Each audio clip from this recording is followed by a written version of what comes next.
flowing through our veins. Sitting in the bleachers in the rain.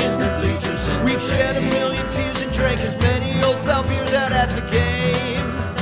Let's go, Cubby, Son Ranto, Son Ranto, Son Ranto and the lovable losers. Son Ranto, Son Ranto, Son Ranto and the lovable losers. Son Ranto.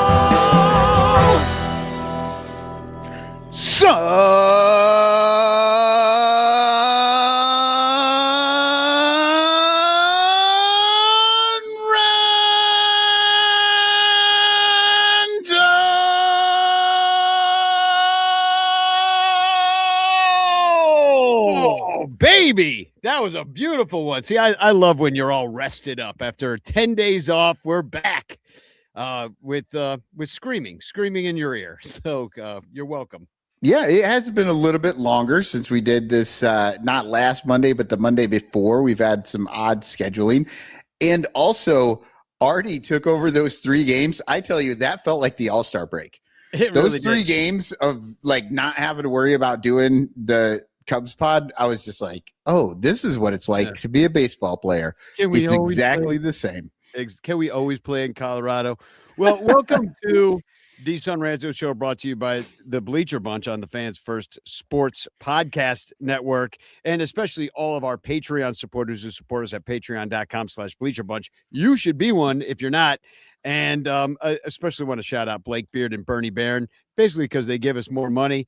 And also our sponsors, In the Clutch shirts, Matt Kammerer's permanent paintings, and Penguin Imprints, which I see Michael Cotton's wearing a Penguin Imprints Fuck Ice shirt. Is your shirt burnt orange? No, it's red. Red? It's red? just the lighting in this room does make it look a little bit orangey. Little orangey. And well, anyway, Little Yumper, I saw he dropped a few new Pride shirts, which are very cool. Pride's coming up, not this weekend, but the following weekend here in Chicago. Probably still time to use code Bleacher Bunch and get 20% off. Why not go to penguinimprints.com and get yourself either a Fuck Ice shirt or a Pride shirt. Also, Obvious Shirts has a whole Pride collection. I want to share some of those in a little bit, but I bought 3 of those today. 2 for my sister and her wife, and 1 for me. And also, I want to shout out Fanarchy, which is an awesome baseball fan app that everybody should be using. And we're going to have sometime next week, because Britt, who designed Fanarchy, is a Mets fan. Cubs are playing the Mets next week. Sorry to take your thunder, Cubs, Stradamus. But we're going to try to figure out someday to do a bit of a pregame. He's traveling right now, so he couldn't be here tonight.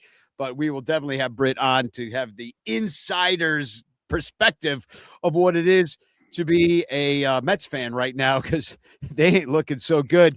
Hashtag Chance in the chat, and you can win a Frank Chance postcard sent to you by me with a message of love and doom. We got Little Yumper here from Penguin Imprint saying hashtag Chance. Toad ND55 is here saying hashtag Chance in the chat. Dominic Galoro, Mr. Fourth Row, otherwise known as Artie Boucher. We'll get to him later because he got a little present in the mail for all the terrible reasons, but even so, we got him a present. We'll talk about that later too. And Andy Wells is here too, and he says he's in Bermuda. So yeah, I assume he's lost in the triangle somewhere. I assume we're never going to see Andy Wells again. But so say hashtag Chance in the chat. You could win. And I want to welcome somebody else onto the show who's here, I don't know, for like the 5th, 6th, 7th time. I don't know. He's been here a bunch. But our good friend here to talk to us all about Pride Night at the Cubs game this week on Monday, it's Ken Schultz. Hey. We are living in an era where Obvious Shirts has multiple shirts supporting Pride and none supporting Jed Hoyer. So my dream has come true. I mean, there's really only one of those two that has any reason for support, honestly. Yes. The day Jed is marched out of town, I will spontaneously throw a parade on Halstead Street. Mm-hmm. Exactly. Can we have a Jed is dead parade? You know, Poor Jed is dead. I love it. Yeah, I'm ready for Jed to take the Rainbow Bridge. Yes, off yes. to hang out with all the puppies and kittens in heaven. Farm downstate. Yes, that's So Ken, you're in Massachusetts right now visiting some friends, but you were here this week, and you went to Pride Night on Monday. Mhm. I got a bunch of pictures that I stole off your Facebook of it, so Yes. I'm gonna throw a picture up there of you in Hey. front of one of the posters that they had up. So this is you in Gallagher Way. So tell me about the festivities. How did you enjoy it? What did the Cubs do for you? I see you got the jersey there. Tell us all about it. Yeah. So, I mean, first and foremost, it was much needed in the wake of what's going on with Giants Pride in San Francisco, and having written multiple stories, each one more infuriating and depressing than the last, for the most part. I really needed a night where I just felt welcome with a whole bunch of the queer community at the ballpark. And the Cubs don't consistently deliver on much, but that is one thing that they do pull off every year, is a Pride night where you just leave feeling as good as you can feel at the ballpark, as a queer person and as a queer fan. That from organizing the pregame social on Gallagher Way, and I think this is where Pride jerseys kind of really come in handiest, is that just that image of being out on, part of Wrigley Field, where 80 days of year it's Chad's Bros and Trixies, and on this night it's essentially Boys Town West, and it's a moment where it's like, oh my God, these are my people. We are here. We are proudly queer. We are open about who we are, and most importantly, we are welcome. And again, coming off of the message spread by Landon Roop and all the hateful bigots on the Giants pitching staff, it was very uplifting to just to see that sight in and of itself. And then, during the Pride Night game, there were two moments that really stuck out in terms of what made this particular night special. That the first one was sometime during, maybe halfway through the game, they were doing between innings some of the crowd shot montages, and they found a gay couple holding up a sign that read "Just Married." And as soon as the sign went up, like, the entire ballpark applauded, as if you were hearing "I'm back in Chicago" and PCA is coming to bat. And then the two of them then turned to each other and kissed, and it was giant crowd pop. And, coming from, someone who grew up gay in the 80s and 90s in the suburbs and grew up a gay Cub fan, just the idea that happens on a night in my favorite place in the world is inspiring to see and to hear. Like, to hear the pop of love and joy for that is a really special thing. And the other thing they did it real quick. They did it right too. They got married somewhere else and said "just married," because you don't get married in the bleachers, because everybody knows that puts the Cubs on a terrible losing streak. They did it right. They got married somewhere else and then just let everybody at Wrigley know that they've done it. Who got married in May then? Somebody must have gotten married in the bleachers, because I didn't see it. Could you, a lot of people don't understand why Pride nights are so important to the LGBTQ community. I was wondering if you could just speak as to why it's important to be so visible and be out at the park. Sure thing, yeah. What is it about that show of unity that is so important? It's twofold. It's part of it is the sense of welcome that I mentioned earlier, that feeling that this is the night where it is unequivocal and you don't need to question that you belong in a major league park as a queer person. So it's that sense of generating and being there with your community that it's hard to describe unless you're kind of part of a historically marginalized group, like gay people, like lesbians, like transgender people are. It's one thing to go to the park on a regular game and just like go off and enjoy yourself. And that's, I've been doing that since I was 5 years old. But there was always a sense at just about every game that, like, for example, when I was a kid and I'd see a woman in the bleachers in a halter top and everyone turning and hooting and hollering, and my brain would go, I don't get it. Why aren't you watching the game? There's always that sense that you are not like almost everybody else here in some fundamental way. And on this night, you absolutely are like a whole thousands and thousands of people in the park. And that is, it's a partly a weight off the shoulders thing. And also just kind of partly just seeing and acknowledging, oh, this is absolutely joyous that there are so many of us here. And then also, and this is also, I think in my mind, just as important, as I think we all know, most members of the gay community especially hold sports at least an arm's length because of some trauma that they experienced as a kid in gym class or little league, or just some lunkhead stuffed them in a locker or something like that. And Pride Night is the night where the distance between my community and the sport I love is lessened. And that's also kind of a really cool thing. And I honestly hope, and I have to believe that it's the case, that by welcoming people, so many hundreds and thousands of gay people and queer people into the park that night, it makes a few new fans. And if it can make a few new fans among that community, that's like, to me, that's more people who get me as a gay person. So that's also what makes it kind of a really special moment. I could tell you, like, just anecdotally, and this is from years ago, but I used to work with foster care kids in New York City as part of this group called Possibility Project. And every year we'd write a show about the kids' lives and, what was going on with them.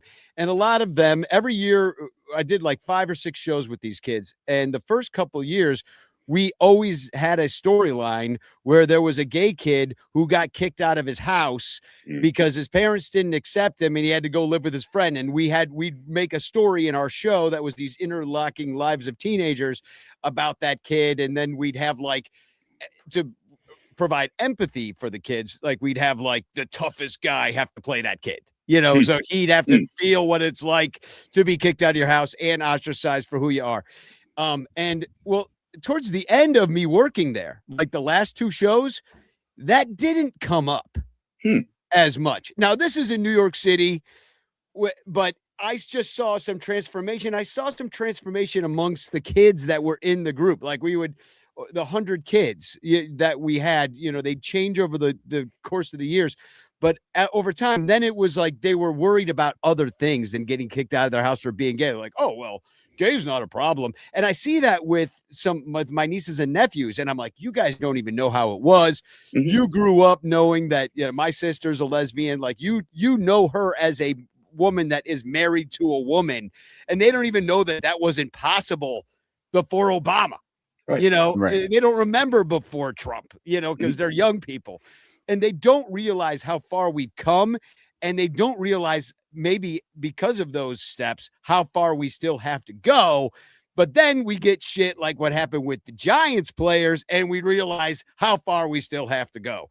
Yeah. So I saw you write about that. I just dropped a couple links in the chat for some of the things you wrote about. One for Outsports, another one where you're interviewed by Awful Announcing about this. So if you want to check out those 2 links that I just shared, please do, and read Ken's work.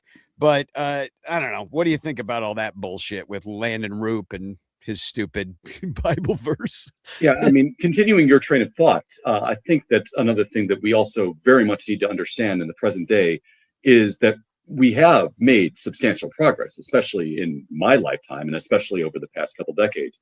But we are also in constant danger of backsliding. And I think that Landon Roop and the other Giants relievers are kind of emblematic of that in a way, that that we are still in a moment in time, especially politically in this country, where people like Landon Roop are encouraged to write hateful Take Back the Rainbow verses on their pride hats. And that then becomes part of the greater culture war, which then gets taken up by people like Josh Hawley, who are writing MLB about the persecuting Christians because they sent Landon Roop a letter that said, hey, try not to do that, please. And then I think one of this.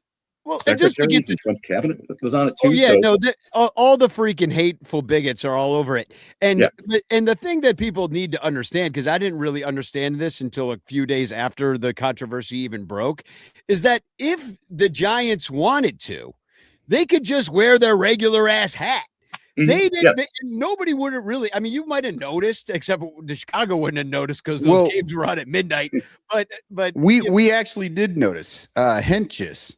Yes. Henches refused to wear the Pride Night hat, and he relieved that night. So he was out for like one inning, and he was in a regular hat, and people did notice. Yeah. I Well, mean, they that, noticed it, but that's different than writing a verse on the Pride Night hat. So they chose to, some of the guys chose to wear the Pride Night hat so they could then deface the Pride Night hat with the promise of God's rainbow or whatever after Noah's took animals 2 by 2. And I'm like, if you believe in this shit, yeah, what are you, 5? Like, first of all, are you 5 years old? Because like, there's no way Noah's getting fucking 2 of every animal on a boat. That's like, there's no fucking way.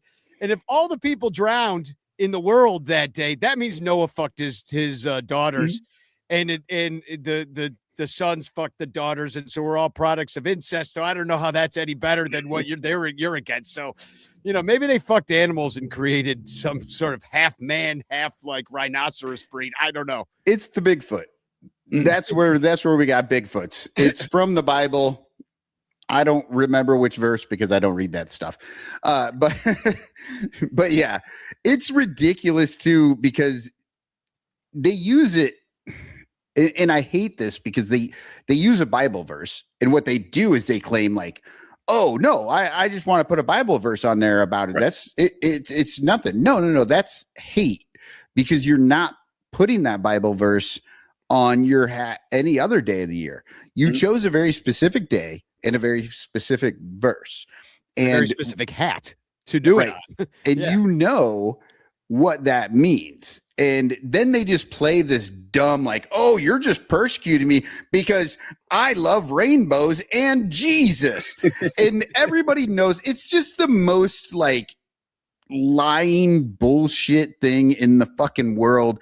They're like first graders. They're just like little kids who are like, ooh, watch this. I mean, and I know that kid because I was that kid. Like, I remember being a little asshole when I was like a tween, and I was just like, I'm gonna wear, something stupid just to piss off my teacher, right? And then I'm gonna act like it wasn't a big deal. Yeah, back then it was Big Johnson T-shirts, which is something the gay community would support, I think, in this environment. A Big Johnson, yeah, but it's just this whole thing that these are fucking grown ass people with six-year-old arguments. Really pisses me off. They're telling the media today that we just want to play ball. We didn't realize that it was going to cause this big a fire. Really? You're putting that specific Bible verse on a hat, and you thought, nah, everyone would just let that slide. I mean, you know what you did. Just own the consequences at least, but they're not even capable of that. They didn't know it was going to create such a thing because you're on TV. Wasn't it Kershaw? Yeah, doing this for the last couple years, and honestly, he was one of the only ones, and people did say a couple things about it, but it didn't make as big a splash. It wasn't as many players on the Dodgers, right?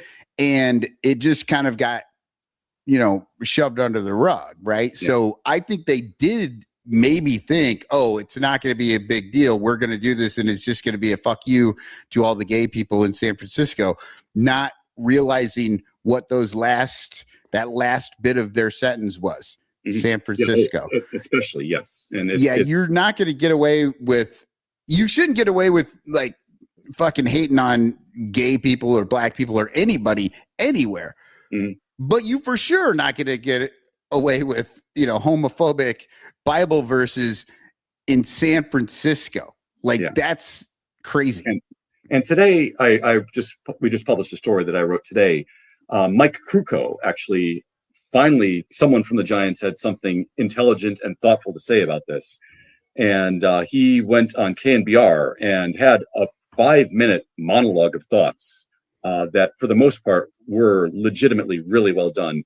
And the phrase that stuck in my head was in kind of addressing all the pitchers in absentia. He told them that when you play for the San Francisco Giants, he said, you have a responsibility to learn about this community, to learn about this region of the country, to learn what is important to them, what is important, who they feel is important to protect, and why.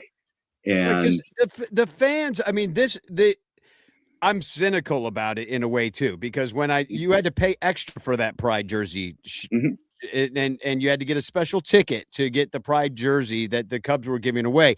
The Cubs make money off of this. They packed the stadium. I didn't go to the game because tickets never went below $27, $30 to sit nosebleed. And I'm like, it's Monday. But if the place was packed, so the Cubs made a shit ton of money on a Monday where they maybe got an extra 10,000 fans into the ballpark. The Giants, same thing. Every single team. Like, the Giants are so about it that they did it on a Friday night. You know, the Cubs were like, oh, we'll sell out a Monday. You know, the Cubs are little bitches about it because they did that shit on purpose. They're not giving up a Saturday, you know, or a Thursday, or, you know, they're not giving up a good night. They're like, here's Tuesday, gays. Have this, you know. But 29 of the 30 teams, except the only team that doesn't do it is Texas Rangers. They do it because they make money doing it. Absolutely. Because they want to reach out to all communities of Americans and have them come to the ballpark and be represented at the ballpark. Now, you can maybe make a case that the baseball shouldn't do any of this shit. They should not have Black Day. They should not have, Hispanic Day. They should not have Gay Day. They should not have any special days, Polish Heritage Day. You know, you don't see any Germans like writing like Mach Free or something like that on Mach Schnell on their hat during Polish Heritage Day because they lost their great-great-grandfather in World War I. I'm waiting for the Christian pacifist player to put a Bible verse on his military hat that he wears on Memorial Day or the 4th of July or Labor Day for some fucking reason. I don't know. They're always doing this shit for military. And imagine the uproar that these other people would have if somebody did that to one of their stupid military hats. I would buy that player's jersey if they wrote a peace sign on their military camo hat. I personally am always, and as a veteran, I'm way more offended by all of those uniforms every year than any of the other ones that they do, because those things are bringing to light the fans, like, you know, what you were saying, Ken. And, you know, and another thing, I think what you were saying with Kruko, like, these players have a responsibility to learn about their communities. And I do absolutely believe that to be true. But the other thing that a Pride night will do is fill the stadium with queer fans who are out there enjoying themselves. And all of a sudden, there are a bunch of fans out there who maybe don't ever share spaces with queer people. And when they see them and they're like, oh, you're a Cubs fan too, and you're sitting in this row and you're a nice person and, you know, and everything is good, you know, that is the sort of thing that these nights it's a micro level, obviously, but it could make one or two people in that stadium just kind of maybe not change their minds or their worldviews, but the next time it comes around and they see something like what happened in San Francisco, they would be like, oh, that's too bad. I went to Wrigley and I was surrounded by gay people and it was a great night. They shouldn't be doing that, you know? And it's like, that's what these nights do. And it's just tiny incremental movements. But if we get enough of them together, it's, you know, it's what you were talking about before. There's been a lot of movement, a lot of change in the positive. It's visibility is important. And it's because of this. Like there was no way you could do this in the 70s, 80s, even the 90s, probably. I don't know when the first Pride night started, but you wouldn't be able to do these nights. And now 29 out of the 30 teams actually have them, and they are good nights for people to go enjoy the game and, invite a different subset of the fandom out and say, this is your night, come enjoy it, and don't have those things. It's a wonderful thing. It's to your point, it puts a human face on the gay community for people who might not have met or don't know that they've met gay people in their lives or have shared a night at the ballpark with them. I mean, the Cubs walked off Pride Night. And so all of a sudden, perhaps for some people in the park, a gay person is someone they high-fived in the walk-off celebration, as opposed to just this abstract concept that Fox News or Breitbart is going off about and ruining the country in some way. So, I mean, there nothing beats hateful bigotry like actually underscoring humanity of a group like this. If it does that, that's a phenomenal thing. A couple things happened that night specifically that made it a very interesting and fun game. One was that the Cubs did walk off, and it was kind of funny that it was Matt Shaw, yep, known Charlie Kirk and Turning Point USA enthusiast that walked it off. So he delighted tons of gays that night who stuck around to watch the end of that game, including you. If Blake Trinan can win on Dodgers Pride, then I guess Matt Shaw can walk off Cubs Pride. Exactly. I thought it was funny. Maybe he'll think it's good luck. He's like, hey, those gay people were really good luck for me. Yeah. I knew which pitches to take. And then the other thing that happened was that everybody won the homophobic chicken because it was oh God. Daniel Palencia, before he went on the IL, struck out the side and won everybody some Chick-fil-A. So I encourage people, I do not go to Chick-fil-A at any other time because they're homophobic bigots. But after you win a free 8-piece tenders and you got 24 hours to go get it after the Cubs had a strike it out of the side, go get your tenders because that's money right out of their pocket that they can't use to promote hate. Nothing is more Ricketts gonna Ricketts than that, is it? Jesus Christ. No. The other thing I want to point out to people is that I don't think you got to be at the game to get those free 8-piece tenders. I think you just got to be in Chicago. You just got to download the app and all you have to do is give them all of your personal information and let them track you the entire route from your home to the Chick-fil-A. But that's it. That's all you got to do. Free chicken.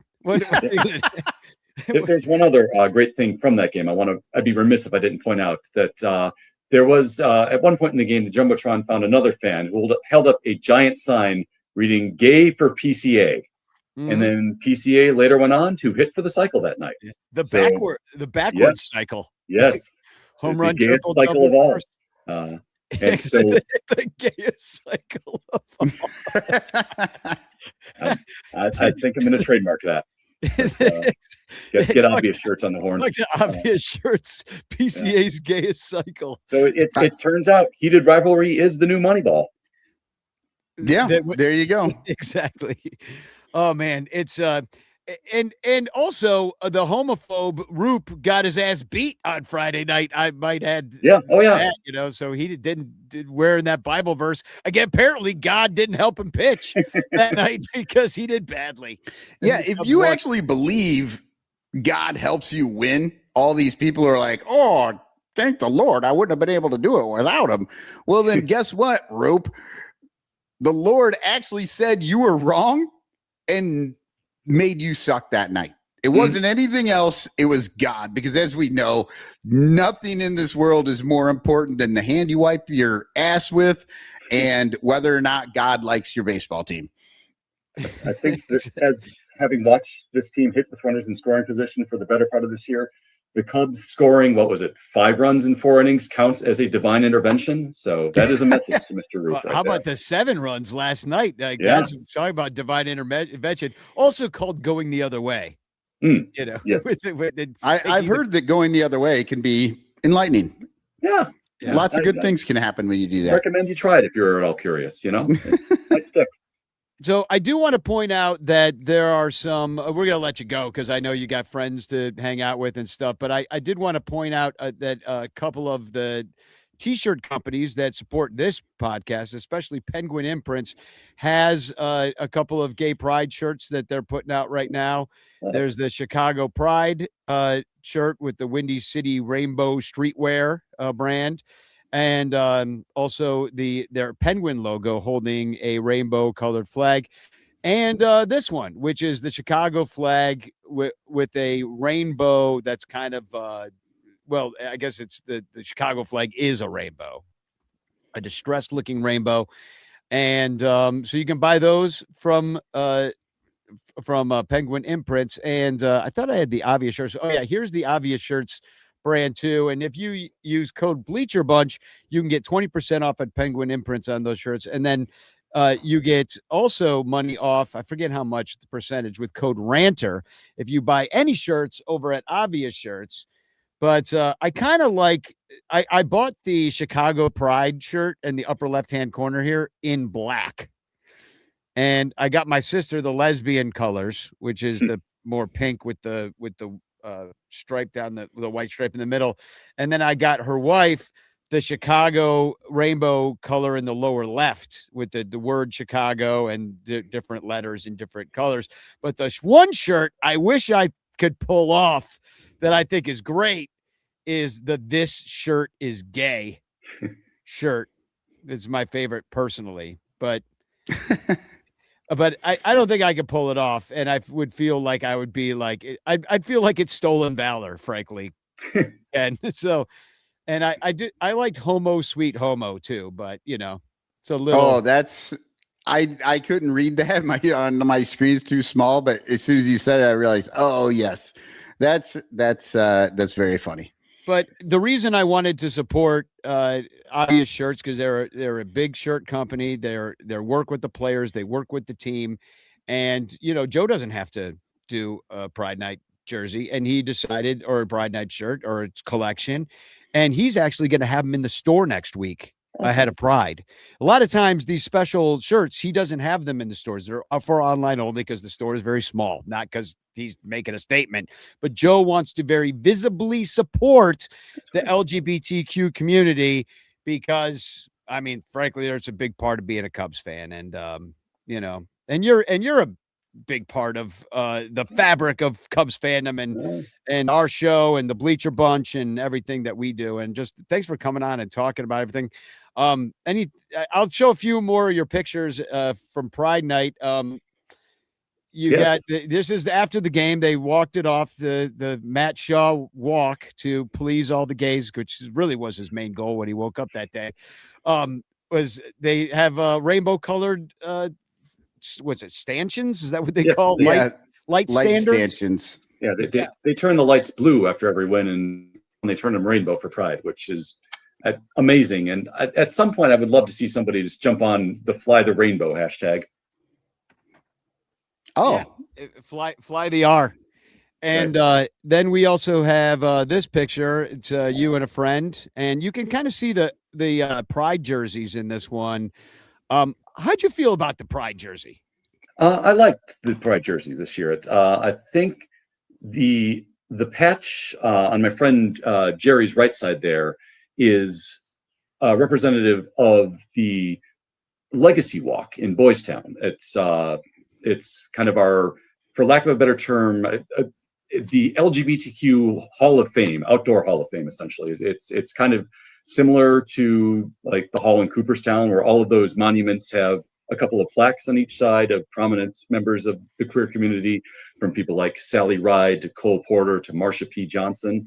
So paying homage to like a legit LGBTQ landmark in the city on a Pride jersey, I think is a pretty brilliant touch. And it, again, is kind of visually shortening the distance between Boys Town and Wrigleyville on that jersey. Glenn Burke too. Yep. Glenn Burke is one of the inductees, and I was privileged enough to kind of to give the dedication speech that day. And I had kind of set up about doing it as, so if Glenn Burke had the opportunity to give a Hall of Fame speech, what would he want to say? And that kind of guided me, and it was one of my favorite days, one of my favorite things I've gotten to do thanks to this gig, honestly. Yeah, and that was an incredible speech that you gave, and Laura Ricketts was there. I wish she would be a little bit more vocal than she is. considering our family's a bunch of sociopaths. And Mhm. so, but yeah, look, I've seen if you go over to Halstead, you can see these, I guess they're pillars. Wouldn't you call them pillars? I guess they're There's obelisks is the word that I obelisk. like. There you go. That's the word I Yeah. was kind of thinking about. And then they also even did the marquee in the front. Welcome to Pride celebration at Wrigley. These are all pictures you took, and Yeah. there's your little crew. Yes, that's my bocce team right there. It's Circus Gaze invading Wrigley Field. Yeah, I don't know. Nice. It's a little small in the previous picture of the marquee, but on the top row of flags is all pride flags on that as well. So it's kind of Oh, a little yeah. hard to see. But yeah, that's why I took that one. Those, yeah, that's nice that all the pride flags there.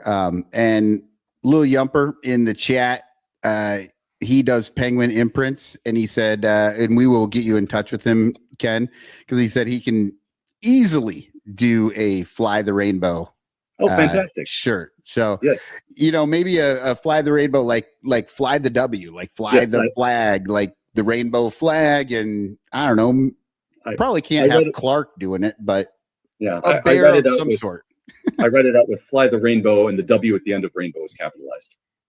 Ooh, Oh, I like good. I like that. Yeah, Fly the Rainbow and the blue W. I like Yeah, that. yep, Probably get absolutely. sued by Skittles, but Yes. sure. Yeah, there is that. So, and No, isn't Skittles like Taste vomit the the rainbow or taste the rainbow. taste the rainbow? Yeah, vomit It's the also a pride rainbow. flag. So. Oh man. Well, anyway, Ken, we'll let you get back to your friends and enjoy your time in Western Massachusetts hanging out. But thanks for coming and telling us about your Pride experience. Thanks for being out there and visible and fighting the good fight. I'll keep supporting you and sharing your Thank you. stuff and telling all those fucking homophobic bitches to fuck the hell off. Yes. Because that's my job as ally and angry man, is to basically spend all day telling Christians that they fucking suck and they can eat a bag of my fucking shit. Like that's my basic function all June long. I feel like as an ally is to just like deflect bullets so that for at least 1 month, when everybody freaks the fuck out, because they'll be fine next month when we wear red, white, blue all together again. But they see a rainbow and they fucking have a hissy fit. So I gotta punch back. Frankly, these people need to be punched. Yes. Probably physically, but we're not allowed to do that. But On behalf of a grateful community, all I can say is thank you. And Yeah, thank you for having me on. It's always a pleasure to talk with you guys. yeah, always. And maybe next time we'll talk a little bit more about the Cubs, because you're actually a really knowledgeable baseball dude as well. So, but hopefully we'll see you soon at the game. We'll catch a game, Yes. me, you, and Sarah or something like that. Yes, And we'll see you next homestand sometime. Yeah. Maybe even July 18th. I think we're doing a little thing. We're all hanging out at Ball Hawk Corner with a little, barbecue, chill out, because the tickets are going to be too expensive to go into the game. So yeah, we'll have our own little powwow outside. Nice. Well, I don't think we're allowed to say that anymore either. But anyway, I know I just took a sensitivity course and I've already fucking it up. yeah. So, all right. Well, Ken, thanks for being here, and have a great rest of your night, and we'll see you next time. You as well. Go Cubs, go Gays. Go Cubs, go Gays. Thanks, Ken. Oh, So- that was great. That was a good interview. Yeah, well, I mean, Ken is not only is a very funny person because he's a stand-up comedian, but he's also been asked to unfortunately speak on this all the time, because not to consider it like a token situation, but if you're, like he says, a lot of gay people do not feel welcome at the ballpark. MLB and most teams are trying to change that as far as being welcoming to everybody. And Ken is a part of that by being a visible part of it, by being a visible part of those nights, and for really leading the charge on out sports, on being out there for years, writing about his feelings on this sort of thing. So anyway, let's get into a little bit of this. We don't have to really go into these games. I will say it's kind of nice that the Cubs have won 2 series in a row. They beat the Giants, including that game against the homophobe. and then they beat the Rockies, who they actually should be sweeping, but they didn't. But at least they went to a 3. And here's the only bad part about that is that they got their asses handed to them by both of these crap teams the week before. Yeah. So it's like it's nice that they finally won a couple of series because it had been like 6 weeks since they'd won a series. Like it had been really bad.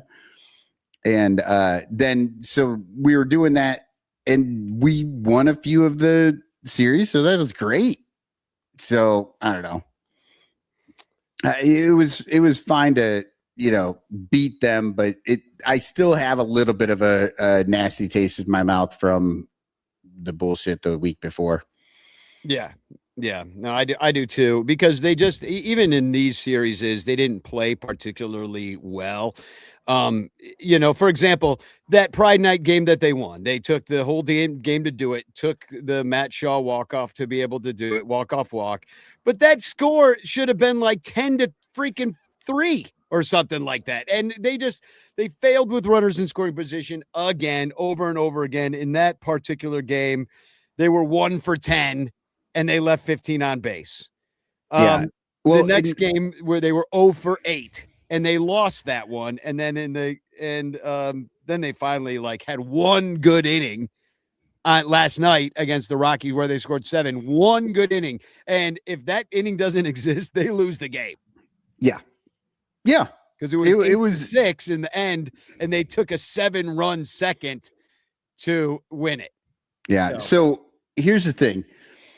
The night that PCA hit the cycle, they interviewed him afterwards. He was the guy, right? He's player of the game, all that stuff. Of course. I could not love PCA more than I do now, because here he was on arguably the biggest night of his career, right? They just won the game. And PCA was up there and he's just like, this is bullshit. I'm pissed. This fucking game sucked. Like, we barely won. I hit for the cycle, but and of course he wasn't saying all this. This is just what I was pulling out of this interview, because he was literally angry. You could see it in his face. He was upset at the end of probably the biggest game of his career.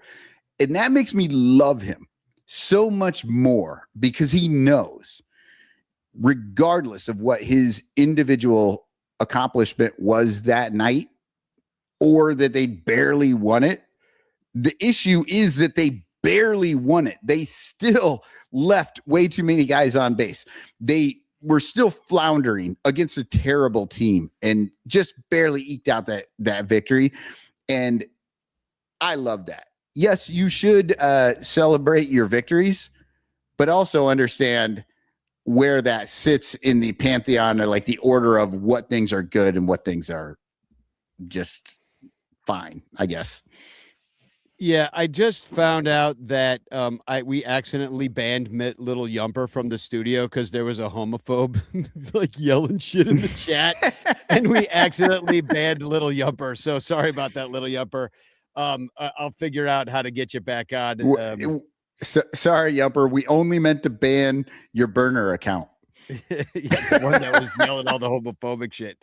No, I'll figure it out. I think I got to go to my settings and figure out. This is what happens sometimes. People, you don't realize, because we're usually a little bit better about it. During the show, sometimes people will pop into the chat and they will just talk trash, talk shit, say horrible things. Honestly, for the most part, they're ranters and we totally get it. But sometimes there's people that we don't know and they're just really rude, and we have to get rid of them mid-show. And we do it so well, you don't even know we did it. This time, Danny and I both did it at the same time, and one of us got there slightly before the other one. So as soon as that guy got banned, then Yumper's name popped into that spot, and then he got banned. Yeah, so we'll figure that out. Sorry, Yumper. So and let that be a lesson to the rest of you, by the way. Yeah, let that be a lesson to you. Sponsor the show, make awesome shirts. We will just ban you from the show. We won't even let you talk. But do you know what happened to me? I was in New York City last weekend, which was pretty cool because the Knicks won the Knicks won the NBA championship while I was there, and so there was a lot of buzz and stuff in the city. But the games were on even an hour later because I was on the East Coast time. So by the time I got back to the apartment where we were staying, it was it was so late. It was like midnight. We had been working all day. So I'm like, okay, I'm gonna go to sleep. I'm gonna have Pat and Ron in my ears. It's gonna be so nice. I'm gonna wake up and maybe the Cubs will have won or not, and just be perfect. But I fucking fall asleep. And what do I fucking wake up to is this sound.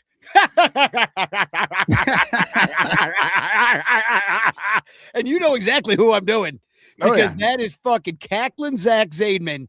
And my God, Pat Hughes, he's a humorous man, but I wouldn't call him funny. He certainly isn't LOL funny.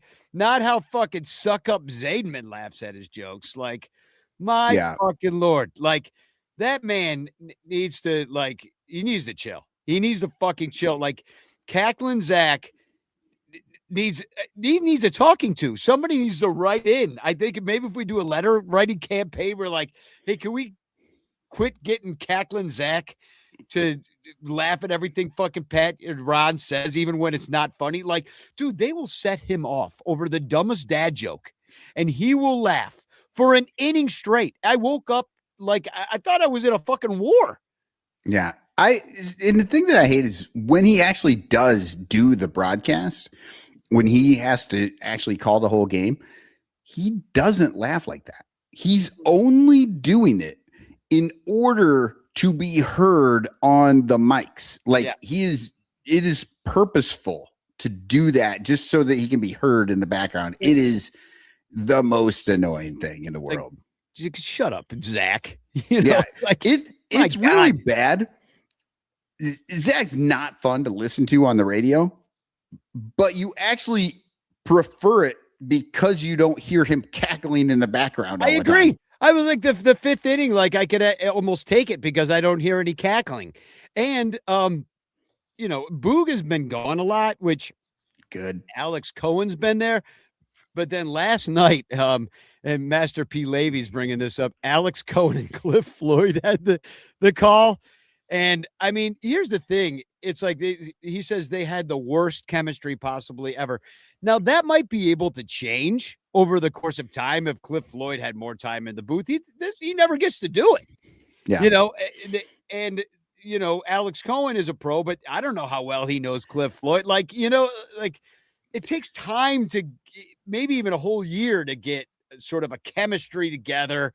That even you could say that even Boog and Jim at least have an understanding of how the game should go down, even if you don't enjoy it. But in situations like this, you can't just plug any two guys in there, even if they're talented and have it go well. Like Boog does better with his friend Doug Glanville on the radio for some reason than he does with Jim DeShays. And people don't even know because nobody listens to those games on the radio. Yeah. And I will say about Cliff Floyd, he is going to be tough to match with anybody. Nothing against Cliff Floyd. I actually have gotten to like his takes and like what he's talking about. But Cliff Floyd's personality comes across as just very brusque, right? Yeah. So he's good at what he does, but the delivery just comes across, I don't know, kind of angry. I wouldn't know anybody like that, but I kind of get it.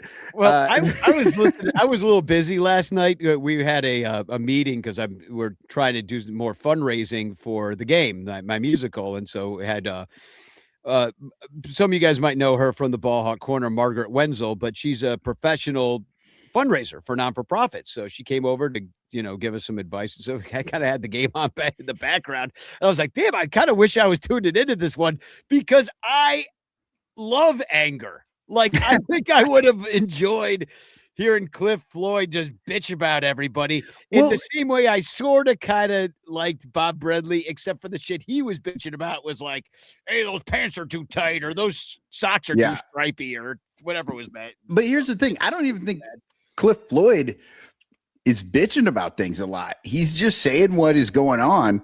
He just comes across that way. He actually said in the game the other day when they were scoring 7 runs or whatever, he's like, yeah, I like when they get after it. I'm tired of the negativity. I want to talk about the positivity. I'm really into this hitting. Like, I like to see him hitting, like, but that's who he is. Yeah. He doesn't sugarcoat this stuff. Sutcliffe doesn't either. Sutcliffe's kind of pissed off a little bit, like angry grandpa with hemorrhoids. Sutcliffe doesn't always know where he is either. Yeah, he's got a little Donald Trump in him, doesn't he? He really does. Oh my God, Kruko for the Giants, because I generally will watch the other team's announcers unless it's like the Rockies, who are some of the worst in the world. But I was looking at Kruko. I'm like, am I hearing Rick Sutcliffe? Why is Rick Sutcliffe on the Giants broadcast? And then they showed him. And the only reason I knew it wasn't Rick Sutcliffe, because there was a name underneath that said John Kruko. Because honestly, he looks just fucking like him. They could be separated at birth. It's like that 80s pitcher look with the handlebar mustache with the. No, he's got a full beard, but it's just the hair. Like they've got the same haircut, and they're both are all white. Like their hair is just completely white, not gray, not salt and pepper. It's white, and it's combed exactly the same. And then they have their beard going. And I mean, maybe I'm just looking at 2 old white dudes, and I can't tell them apart. But they all look alike. It's very much they look the same. So besides not hitting with runners in scoring position, I'm looking up down my notes. Yeah, I mean, what do you think of that Rollison opening for Ray thing? Like, is there a point to that? No. Are they going to keep doing it? Because no, that was insane. It was ridiculous because Rollison goes in there because I'm trying to think. He wipes his ass with his left hand. Right. He's a lefty, and their first 3 hitters, which they could have changed. They knew who was starting, but they didn't change because they're like, yeah, we're not going to do that. They actually did have one other different guy, but that's because they switched out the entire position. But still, it was like 2 of the guys were the same. And then you get 4 batters in, and you pull Rollison for Ray. And at that point, Ray still has to face all these guys. Like, just a little later in the game. Yeah, I don't like in the know. Third, he's got to face them. And look, if you want to do ERA's up over 5 now too, and he's not even supposed to be in the rotation, but everybody's in the rotation now. Oh, his ERA is really bad over the last 2 weeks. Wait till we get to Rake's Flakes. But no, look, if you have a guy in your bullpen who is just lights out, right? And you want to open against a very good team, say the Dodgers, and you're facing like Ohtani and Betts and these guys like monsters in the first inning. And I just want to get through the first inning without them scoring. You bring in your fireballer bullpen guy. Okay, I get it. I'm with you. But they bring in Ryan Rollison. They bring in Ryan Rollison to face the fucking San Francisco Giants, who are not a good team. These are bad teams. And it's just like, who are you trying to fool here? What are we doing? Yeah. No, it doesn't make a lot of it. I mean, it kind of makes sense in some way because of the hand butt wiping situation, but and that the splits will be correct and work in your favor at the beginning of the game. But when it's Ryan Rollison, I'm just kind of like, well, that doesn't really do much. It's Ryan Rollison. Like, you weren't even supposed to be on the team. Like, he's he won't be on the team if everybody came back from being hurt. It was really. I don't know. I think there's a few other guys in the bullpen that you dropped before Rollison, because Rollison's actually been pretty good. Yeah. I mean, here's the problem with Rollison. He's a no-name guy. Nobody knows him. Even Cubs fans still don't really know him. No. And depending on which night you watched him pitch, you might think he's the greatest pitcher ever or the worst, because he's not like consistently good, but he's also not consistently bad. He's like an old school bullpen guy. Some nights he's good, sometimes he's bad, and you just hope the good outweighs the bad. Well, he's got a 2 ERA. He's that's fucking great, honestly, for bullpen, for this bullpen. Yeah. But his FIP is 387. So there might be some peripherals there. He walks 4 batters per 9, so the control isn't there, but he's striking out a batter per inning. So Todd Wellmeyer vibes, says Yumper. I think that's right. Yeah. And but the thing that you were just saying about he's walked a lot of guys, that's what I'm talking about. It's like when he doesn't have it, like he doesn't have it. And you have to let him face 3 guys. You know what I mean? Like at that's least most bullpen guys. Yeah. But he's one of those dudes that you cannot send Ryan Rollison into the game without another guy fully warm, like ready to go. Yeah. No, and that's kind of the truth with most of the Cubs bullpen right now. Danny Palencia got on the injured list, so that hurts you terribly, but it doesn't matter because we never have the lead anyway. And then at the end of the game, Danny Palencia pitches in more tie ball games than anything. Like that 9th inning tie, that's where we've seen him a lot lately because the Cubs aren't playing well. We finally got a save situation yesterday, and for the first time in a long time, and he's not even there because his arm blew up throwing in tie ball games. Yeah. And then Cabrera leaves with the hand cramp, and you're like, oh my God. Because I was at that game. I was like, everybody, you just got back, bro. And now he's gone again. That is so bullshit. You know it's bullshit. That is so. Hadavi walks out there, talks to Cabrera, goes back to the dugout. One batter later, they're bringing out the fucking trainer. Yeah, no. Hadavi's like, hey, dude, guess what? You have hand cramps. Yeah. We are not ready. We don't have anybody. So you have hand cramps so that we can take you out here on a medical, and we can let Rollison, by the way, Rollison can come in and just warm up. And then the other nice thing that I saw yesterday, it's because it's always surprised to see because he's having such a bad season, is Dansby Swanson finally got a home run. Now it was part of that 7-run second. So, the pitcher was just on the ropes having to work hard. So Dansby got himself a pitch he could finally handle. But it was just nice to see. I mean, we need him to come around. I saw Kaplan was freaking out this week about benching him. And I'm like, listen, he's their guy regardless. Like, you're going to have to let him figure this out this year. Like, he's like, Pedro Ramirez should start every day. I'm like, I don't think that's going to go how you think it's going to go. Cap, I'm all for playing the young guys and giving dudes a chance, but I would give Matt Shaw a chance at second base and play maybe Suzuki and right, and figure out the DH. Like, there's other people. I'd bring Alcantara back up, to be a DH or something. I'd do other things before just being like, it's yours. That would mean you would have to let Alcantara bat. And Craig is not a fan of that. No, but he will let him get picked off on a regular basis. He will put him out there to run, even though he's been shown to run badly many times.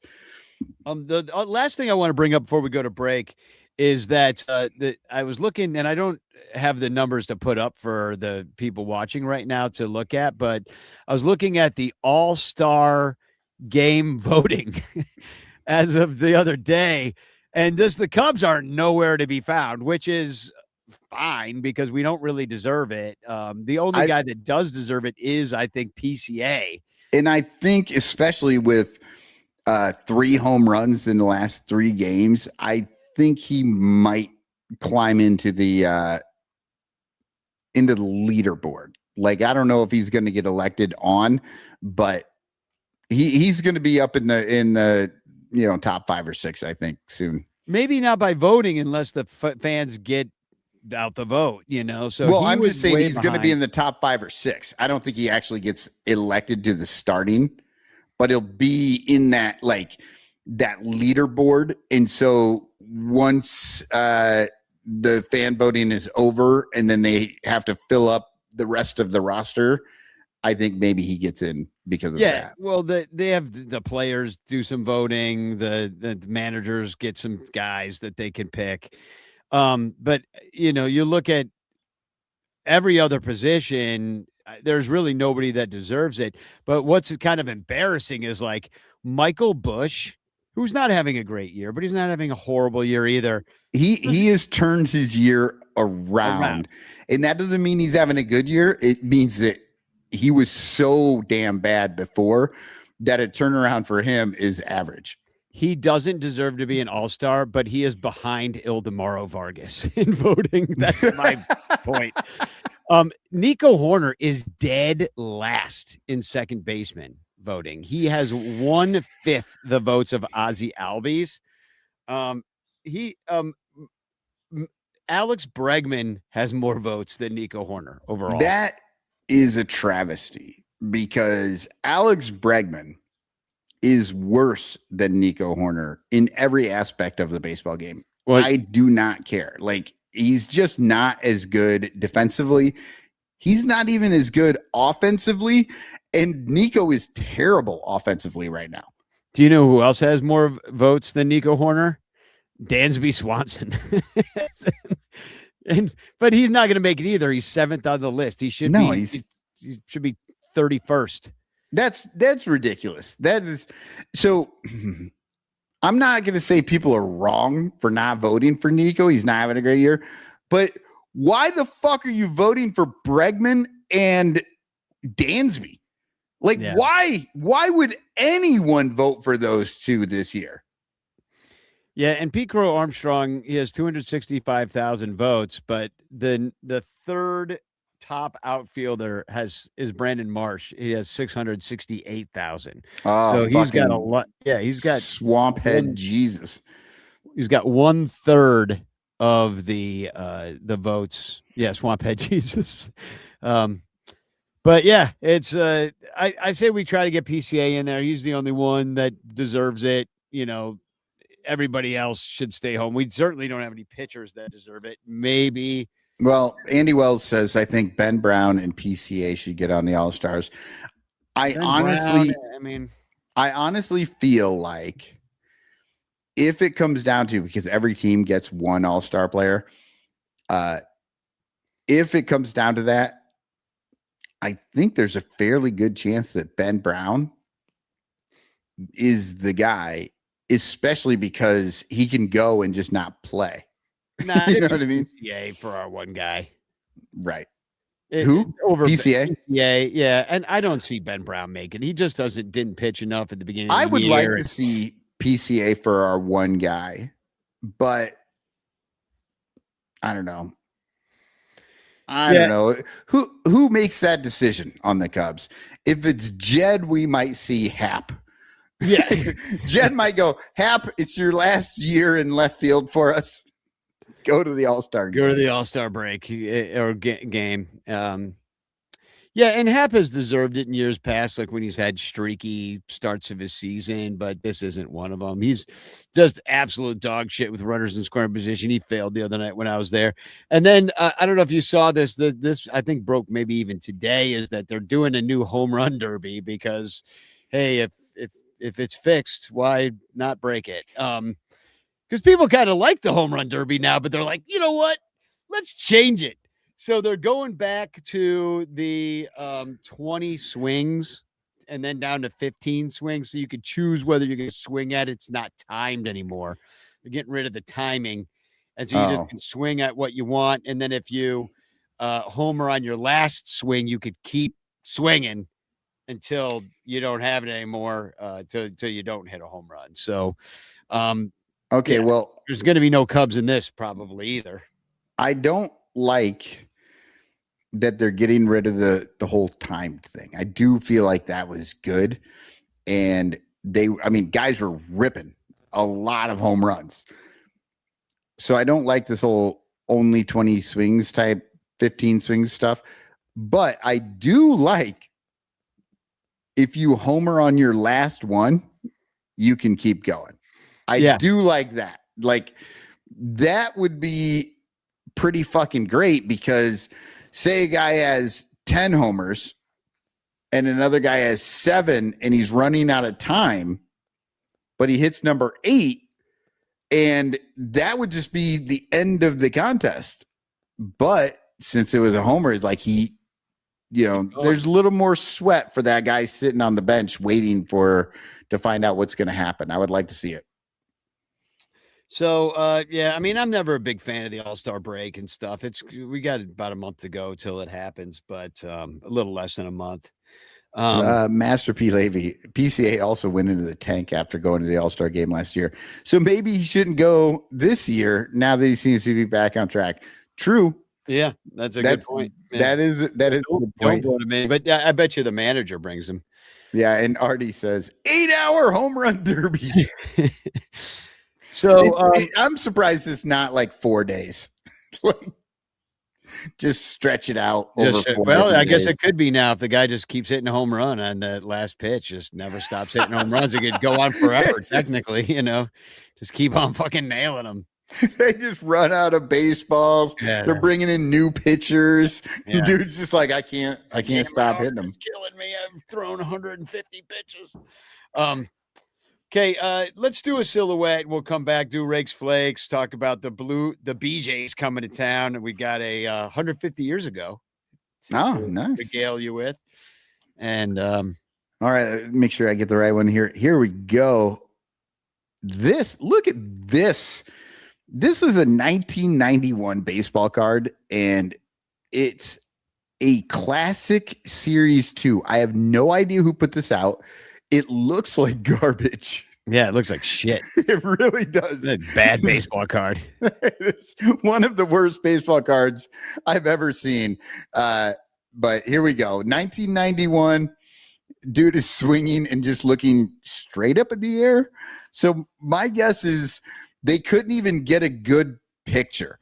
Like they weren't even allowed to have a good picture. This looks like he fouled the ball straight up in the air. Here he is fouling out to the catcher. That's the picture you really want him immortalized. This is your baseball card. This is your shittiest at bat of the year. Okay, and the clue for the people who are only listening. The name didn't ring a bell in my memory, but the guy we got in a trade for him was known for dongs. Oh, all right. Well, we'll be right back. Here's a message from Cubstradamus and Fanarchy, amongst other messages. And we'll be right back about 5 minutes. Peace. Oh, hi. I didn't see you there because I was entrenched in the awesome new baseball fan app called Fanarchy.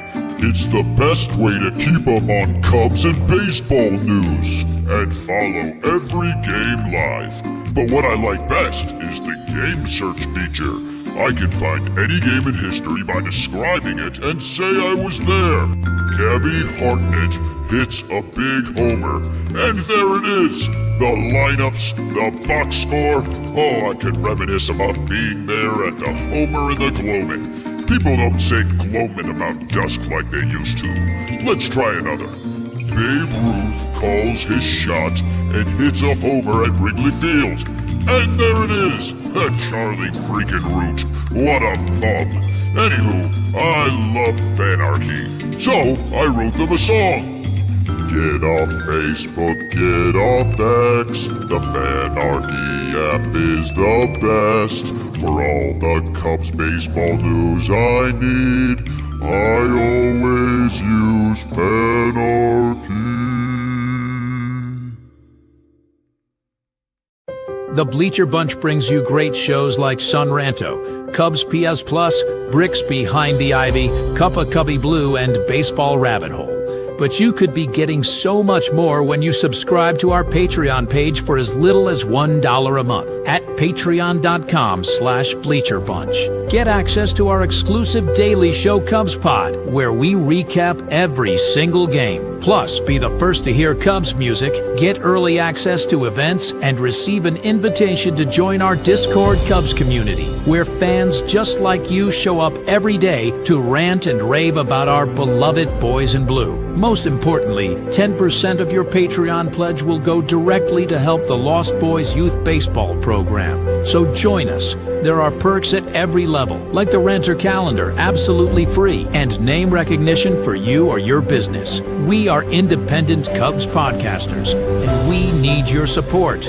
Otherwise, we'll quit. Seriously, we'll all quit. Some of us might even die from your lack of support. In fact, the cutest little puppy you've ever seen will die if you don't support the Bleacher Bunch at patreon.com/BleacherBunch. We promise to spend all the Patreon money on tickets and beer and all the dumb crap we have to buy just to keep our podcast rolling. So give us your money, and we'll waste it far better than you will.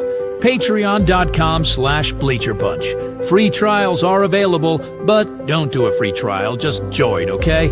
Okay. Patreon.com/BleacherBunch. In the clutch, in the clutch. Buy t-shirts from In the Clutch. Take it from the Bleacher Bunch. You'll love the shirts from In the Clutch. In the Clutch shirts are comfortable, stylish, and guaranteed to get you laid. Plus, they're proud sponsors of the Bleacher Bunch. Use promo code BleacherBunch for 10% off your purchase. Nice to feel and soft to touch. That's why you will get laid so much. Wearing a shirt from In the Clutch. And you can thank the Bleacher Bunch. In the Clutch, in the Clutch. Buy t-shirts from In the Clutch. Remember the code Bleacher Bunch. Save 10% at In the Clutch. In the Clutch. In the Clutch. In the Clutch shirts actually not really guaranteed to get you laid.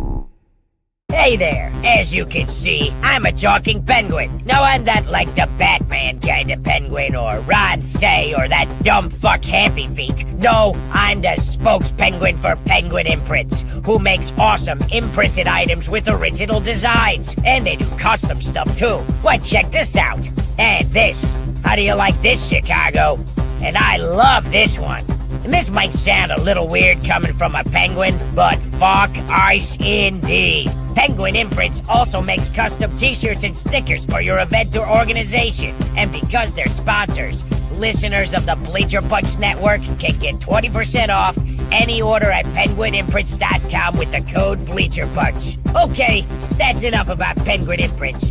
Now I gotta go find that little bitch Happy Feet and put his smirking beak on the other side of his head. I hate that fucker. But man, do I love Penguin Imprints.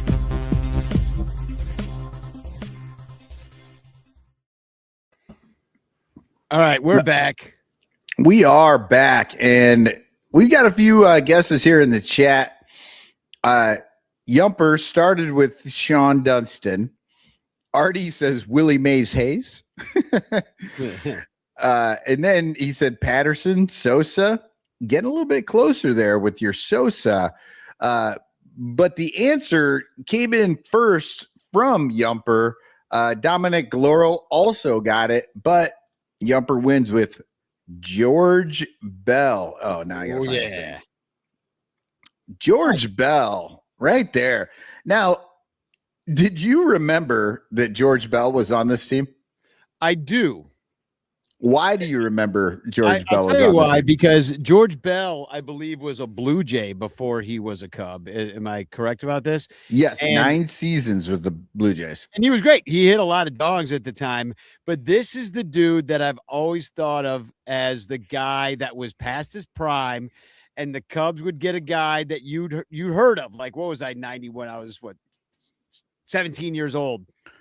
And I'd be like, oh, yeah, we're getting George Bell. That guy's awesome because the guy had baseball cards and he hit 30 dogs. And oh, now he's going to do that at Wrigley. Oh, no, no, no.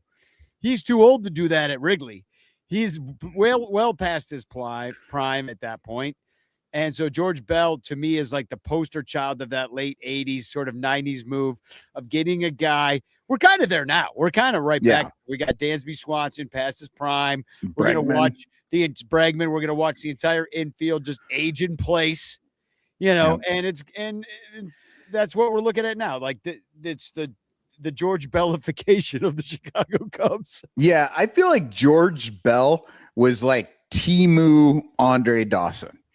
Amen. Right? He spent his whole career in Canada and then went to Wrigley, and they're like, oh, it's going to be the same thing. Only George Bell was not that dude. The Cubs signed him as a free agent in December 1990. So then he played the 91 season with them. And then they traded him to the White Sox on March 30th, 1992. March 30th season. Yeah. Opening day is April 1st back then. Now we'd be a week into the season or some bullshit. But April 1st, opening day, he got traded right before. Now, do you know who he got traded to? I know Yumper knows. Yeah, I bet it's Sammy Sosa. It is. Yes. Yeah. They traded him to the White Sox because then he didn't have to move. It was real easy for him to go down to Comiskey. But yeah, he got traded for Ken Patterson and Sammy Sosa. So this dude has a place in Cubs history, but not because he played well, but because we got Sammy Sosa for him. Breaking news. Mo Baller back to the minors. Had a shit month. He's going down there, work some shit out. He's going to go down there and, like Kevin Alcantara, continue to tear up the minor leagues. He's going to tear the fuck out of it, because that pitching is going to look like grapefruits coming down at him now. Like, the jump from AAA to the majors is that gap is getting wider, and it's going to get even wider, I think, as time goes on. But between AAA and Major League, it is. It's tough to hit at the big league level. There's so much more. Here's something though I did want to talk about. It's not in our rundown, and I'm sorry about that. I should have put it in here, but I predicted that the hitters would just start to tee off on these pitchers, right? That was me preseason. I'm like, if they go to this ABS system and these pitchers have to start getting into the zone all the time, the hitters are just going to destroy it. I have been wrong about that. That is not what has happened. But I've been noticing one reason it's not happening is because the pitchers are getting that high strike. Yeah. And I don't think I ever realized it before. Pitchers figured this shit out real quick, though. They're like, oh, wait, I can throw it high and I can do a curveball that drops and just barely hits that zone. That is, they adjusted very quickly to this and figured it out. And the hitters still have not figured out how to hit that high strike. Like, it's ridiculous. Before, they could ignore it, right? Because it's going to be called a ball most of the time. And now, a lot of these challenges that you get from the catchers and stuff they're on those high strikes. I mean, and the ones that the batters miss are high strikes as well. They're like, that's not a strike. It is. No way. And then my eyeballs. It's like, no, sorry, buddy. Eyeballs to knees now. That's what we're doing. But it's been pretty interesting. I've been paying attention to that for the last couple of weeks, like really starting to watch. And I'm like, man, they are getting a lot of strikes at the top of the zone that I feel like maybe they weren't getting. And now, instead of it being a situation in which you're you're shrinking the strike zone that the pitchers had to work with, because that was one reason it was so hard to come up from the minors, right? Because you got there and for 2 years they had this ABS and the majors didn't, and they could throw it outside all day long and get strikes on that shit. Well, and don't discount the fact that all you have to do is touch the strike zone with like a tenth of an inch of a ball. And so a lot of those pitches were called balls on the outside, inside corner, low, high, all over the zone. You just need the most minuscule part, and then you can review it. But like the Cubs are kind of the batters are terrible. Their batters, they have no idea what's going on. Batters should barely ever be allowed to challenge strikes unless they've got the best of eyes. But guess who has been really bad about it, and not because he has been challenging bad pitches? Seiya Suzuki doesn't fucking challenge anything, and I have no idea what's going on. Yeah, everybody was predicting that he was just gonna like all of a sudden get all these walks. And the pitchers have to come in there. You do so much better because he was getting hosed constantly, which was true. But maybe he wasn't getting hosed. Maybe some of those are strikes in reality. Yeah, because we were looking at a fake ass, stupid fucking box that doesn't actually mean anything. Yeah, and also like all the pitchers or all the hitters got 2 inches shorter because they were all 6 foot tall on their fucking baseball card. They're really 5'10". Okay, well, just because I want to see the drop that we have for this, we should get into some rakes, flakes, throws, and blows, and talk about who's been good and bad. And now, I'm going to show you how to rake.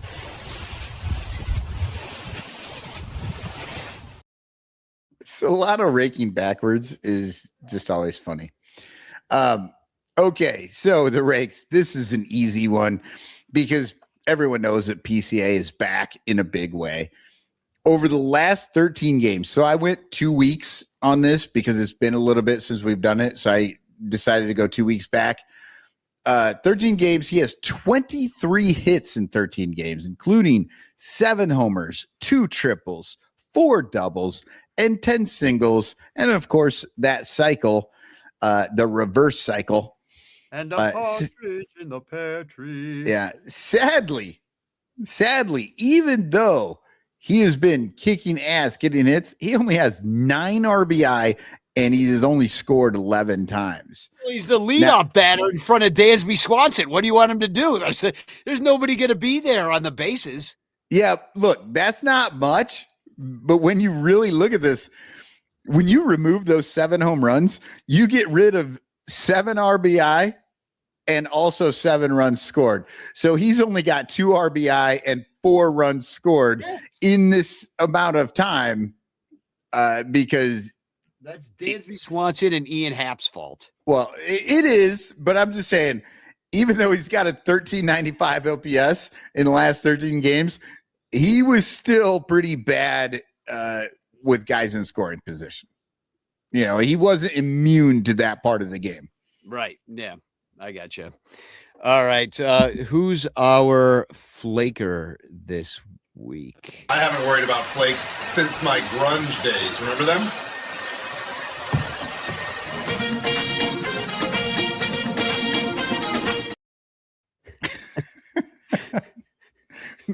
God damn it. Nico Horner has been abysmal this year. Now, he's the flaker, but I was thinking about this, right? Like, I have been watching what these players are doing, and it feels like everybody is trying to pull every pitch, right? Danny, you're watching these games. Doesn't it feel like they're pulling everything? Do that. And I was talking about it with Ballhawk Dave on Monday, sitting out there. He's like, you know what? I would just give him the outside part of the plate too. He's like, step back in the box, give him the outside part of the plate, or try to hit it the other way. Kind of same thing that you were saying, so that you could get to the inside pitch. And if you're going to pull it, then if you move back a little bit in the box, so then you can, if they pitch you inside, that's like right down the middle now for you. Yeah. That's what he was saying, because they don't, no, I'm not saying it's easy to look at what pitch is coming. Like, can you recognize the off speed? Where is it going to go? All that Yeah. stuff. That's not the easiest thing to do in the world, but it just seems like they all do have that same approach of like, hit it hard, hit it as hard as you possibly can. And that's how we're going to do this. And the way you hit it as hard as you can is to pull the ball. That seems to be what they're doing. If you look, so if anybody wants to, be sadomasochistic the way that we are, you can go into the game logs and you can look pitch by pitch and you can see every pitch that they hit. And it is amazing how many are on the outer third or outside that they're pulling. You can't pull that pitch. That is a rollover. That is a terrible hit. Even if you make contact, it's bad. You got to go with that shit. And that's the kind of stuff you learn when you're a kid. Yeah. And they always say, dude, Coomdog says it on the radio constantly. He's like if a guy's in a slump and then he starts taking the ball the other way and he gets hits with it, they're like, oh, he's coming out of his slump. That's what they always say. The moment that they start hitting it the other way, then they finally understand, like, oh, that's the timing that I need. That's how I make contact. I'm seeing the ball again. Okay. No, I agree. So and I'm going to put up, by the way, their stats here. This is just this last week.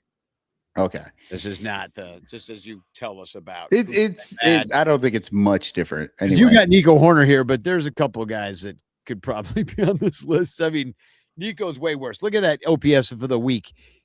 He's got his batting average over the week is 0.48. Yeah. I almost have that batting average, and I'm still in Iowa. Yeah, you're like a Conforto with just one walk. 0 for 5 on the week. 3 strikeouts. That's you. Well, okay.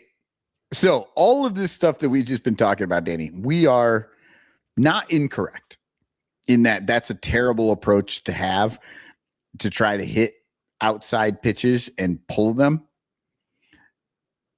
Unfortunately, that is not Nico's problem. I went to Fangraphs and I looked at his spray chart because this is how you do it, people. You don't look at the numbers and then make the numbers work. You figure out what you see and then you go see if the numbers support what you see. The numbers do not support what I'm seeing. His spray chart for 2026 is almost fucking identical to his spray chart for 2025. Dude, yeah. And you wonder if it really is some bad luck that he's kind of hitting into. It's so weird because he's night and day different hitter right now. And the fact that the balls that he's hitting are literally going the exact same places. I mean, he's got 4 home runs this year and he's at about half the amount of at-bats, and he had 10 home runs last year. So he's a little bit behind even on homers, like on the power. It's ugly for what he's doing. So, I mean, I don't know. But here's another thing. The whole idea of lineup construction, everybody hates talking about lineup construction, except for me, because I actually believe that it can make a difference. When they pulled him out of the number 2, it did not help him. And I think it actually hurt him. And I think it continued to hurt him the further down he went. Now that they've moved him back up to number 2,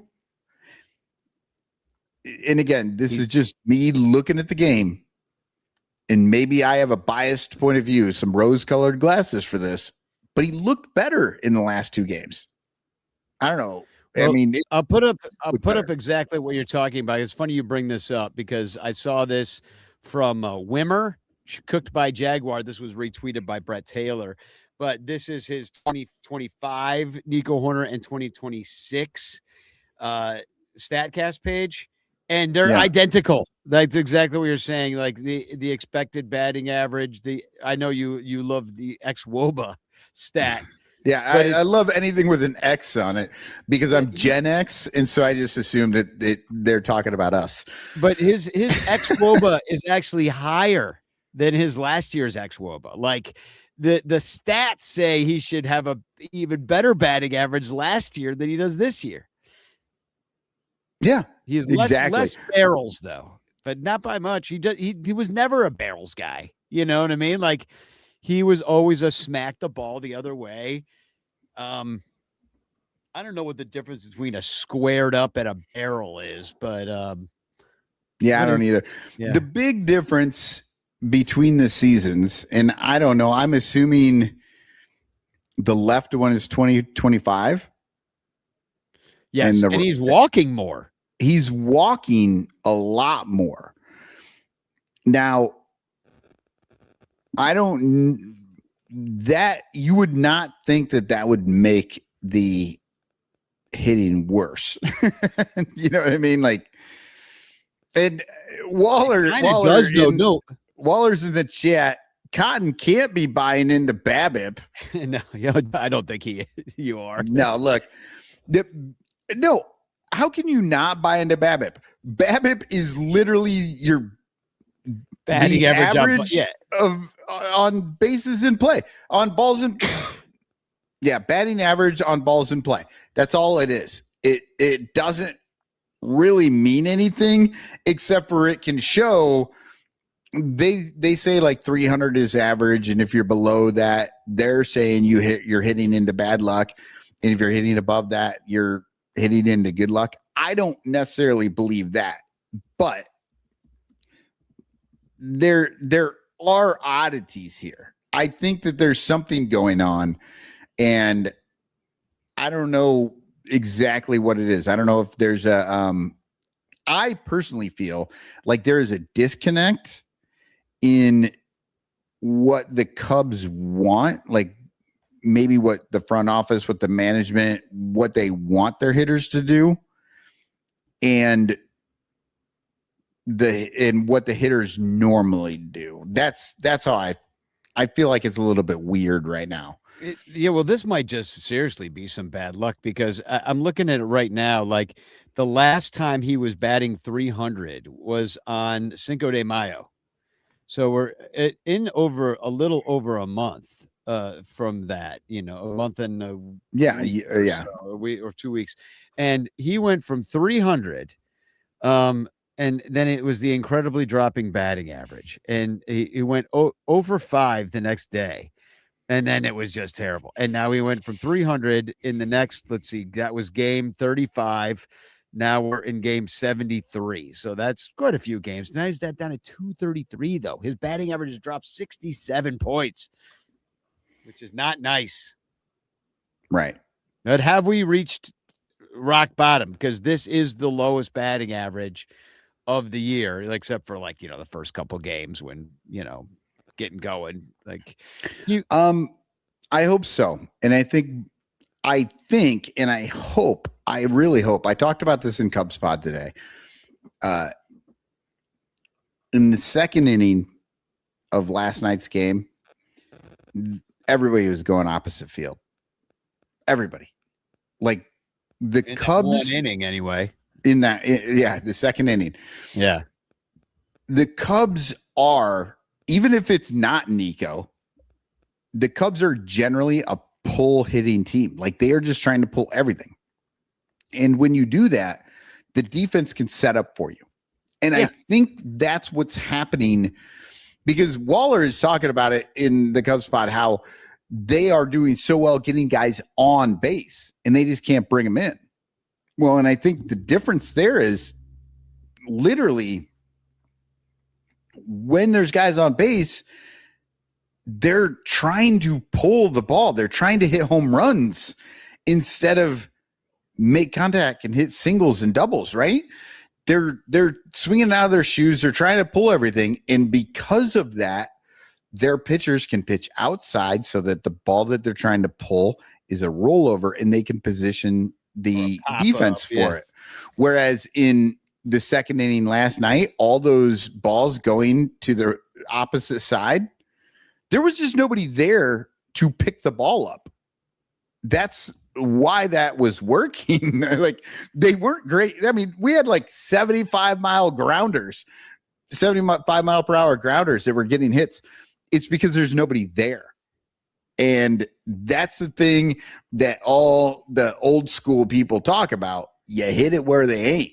And if they're going to pitch you outside, you got to hit it to the opposite field. Yeah, and then they'll have to do something else because they'll realize that you're just going to smack it the other way. And then you'll have to adjust again. But the Cubs have been very slow right now at adjusting from their pull side tendencies, it seems like. And Waller is bringing up here that there might be some big progression to the mean if some of these stats sort of even out. And that was Ian Happ's point on the radio the other day. He's like, listen, we are professional baseball players who have been doing this a long time. We're a veteran team. We think our stats are going to equal the back of the baseball card at the end of the year. And in the case of Ian Happ, he's been correct. He's not been wrong about that. But here's my problem with that scenario. It's not necessarily wrong, but everybody's acting like it's just, oh, well, it's just magic. It's just magic. There's no fucking reason behind it. We normally hit 280. So even though we're spent fucking 4 months hitting 200, yeah, in the end, we'll just hit fucking 350 to finish the season, and it'll be 280. Like, no, it's not fucking magic. You gotta have to trust that will happen for you. I mean, because it's not like Ian Happ's gonna like change his swing at this point of his career. Like, right. Waller is gonna go down to the minor leagues. He's gonna work on a few things, probably like do some pitch selection sort of thing because they figured out what to do to him, and now he's got to learn how to counteract that. Now he's young, he's still going to be doing these things, but Ian Happ's not going to change at this point. No, Suzuki's not going to change. Dansby Swanson's not going to change. They just have to literally. But here's the thing. It's the communication they're getting from their dugout, right? What should they be trying to do? And when you have a mindset that is, we just do the exact same thing and we don't care about the situation. You just always try to hit your best thing, right? That can sort of work for your individual numbers, but it can hurt the team. Yeah, because you need a sack fly sometimes. Like, hey, I heard you like going off about the Matt Shaw bunt. Like, you're like, that was incredible. Was that who bunted? Yeah. Yeah, Matt Shaw like fucking bunted for a single. Finally. Well, and there's been times that I'm like, why didn't PCA bunt? It's because he knows how to hit dongs, but so does Matt Shaw. We can certainly in a situation, sometimes that's exactly what you need. And especially if they're going to play you like you're not going to bunt. If they're going to play back, then you just fucking do it. Yeah. Waller says in the chat, it's not a given, but is Dansby really a 176 hitter? No, he's not. And the fact that so many of these hitters are all failing at the same time makes me think that there is a message that is being sent to this entire lineup about how they should be approaching things and what they should be doing. John Bailey was there the last time the offense broke too, remember? That is messing with people. It's messing with people. And the other day, when they started to change up how they were hitting, it worked. And it's funny, Danny, that you said Ian Happ is not going to change his swing. You're right. And here's something that may shock people. Ian Happ is actually a really good fucking hitter. And it seems like they told Ian Happ, hey, we need you to start hitting opposite field. And Ian Happ fucking hit opposite field that day. Like, he can do that. I think Ian Happ is actually a good enough hitter. He can fucking do that. But what he's not good at is hitting home runs all the goddamn time. Nobody is. So if they want him to hit home runs all the time, he's going to hit into a lot of outs. Yeah. But if they're like, hey, strikeout, which is what the case was for a while there, he was striking out half the time. Oh God, just horrendous. Yeah. But if they're like, Ian, we want you to just get hits, drive people in, just, oh my God, I think Ian Happ could have a resurgence. if that's the message he's getting. But if the message he's getting is hit home runs, it's going to fuck with him. Don't those guys know that even a productive out is not going to cause? I mean, if you can call it a sack in any way, then it's not going to count against your runners in scoring position numbers. Yeah, Waller's excited because you and Waller agree finally on something. That's actually what's funny is that Waller and I agree on a lot of things. We just agree for different reasons. Yeah, it's even more frustrating for everybody. Yeah, so, exactly. Which is why I think that, like, honestly, I think the Rancher crew could fucking manage this team very well because we have differing ideas that we talk about and we go through and we argue about. But ultimately, our dream is that the team wins, and we don't really give a shit. I don't give a fuck if PCA makes the All-Star team. I really don't care. What I care about is if the Cubs win, which is why I have always advocated for Ian Happ to be at the top of this fucking lineup, because even though it doesn't make any goddamn sense, the Cubs win a lot when he's at the top of the lineup. Now, he doesn't like it. It hurts his feelings. I have backed off that position now that we have PCA there, because I really do like PCA there. And when he first moved up there, I was a little bit like, yeah, this is going to fucking suck. This isn't going to work. But man, I think he's got a game one zip. Nice to start a game one zip.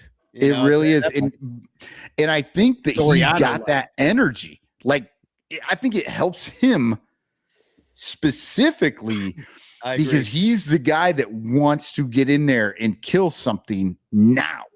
And when you let him get in there first, he's ready for it. And then I think Nico is a wonderful number 2 hitter, because if PCA gets on, hopefully he can steal. But Nico's just a contact guy. Yeah, so you can do a hit and run. You can do all sorts of kinds of things and stay out of double play. And and if we start playing the game with that sort of idea, I think PCA and Nico on this team for the next 6 years could be fucking great. The new daily double. It would be. Yeah, it would be. All right. So we have made it one half of the way through this. Yeah, exactly. We got to rock through the rest of the show. All right. Throw them up, son. Throw them up. Yeah. Throw them up, son. Throw them up. Throw them up. Yeah, I will go quick. The whole Nico Horner thing was just very interesting to me. So that made it go it much is longer. Related. At least this time we didn't go off on a tangent about something stupid. All right, the throws. Look, Ben Brown has been lights out. I could totally give him the throws, but I gave it to him last time 2 weeks ago. He wasn't that good this last time either. Like, did you see his numbers? He is still deserving of it, but he's giving up hits.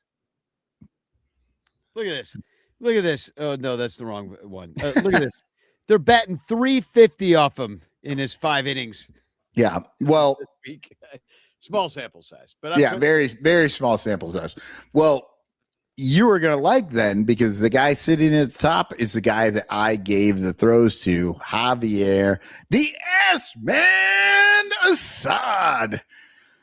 He has had 3 starts in the last 2 weeks, 18 innings, and only given up 2 runs, both of which were solo home runs. By the same guy.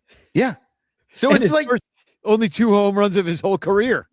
That was fucking insane that Sterling Thompson hit his first 2 home runs back to back like that, like off of the same pitcher.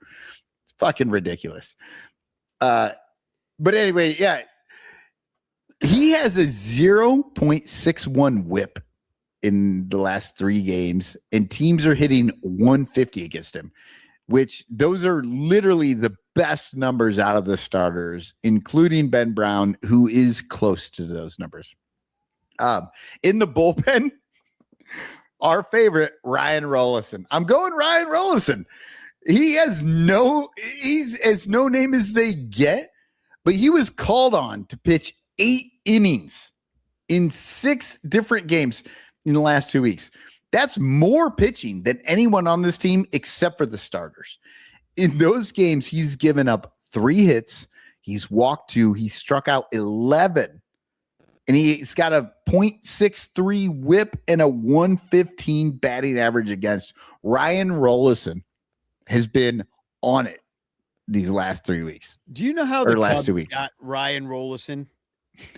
I assume he was a DFA or some bullshit, right? Well, it all started when he was picked in the first round by the Rockies in 2018. That's how this all started for him.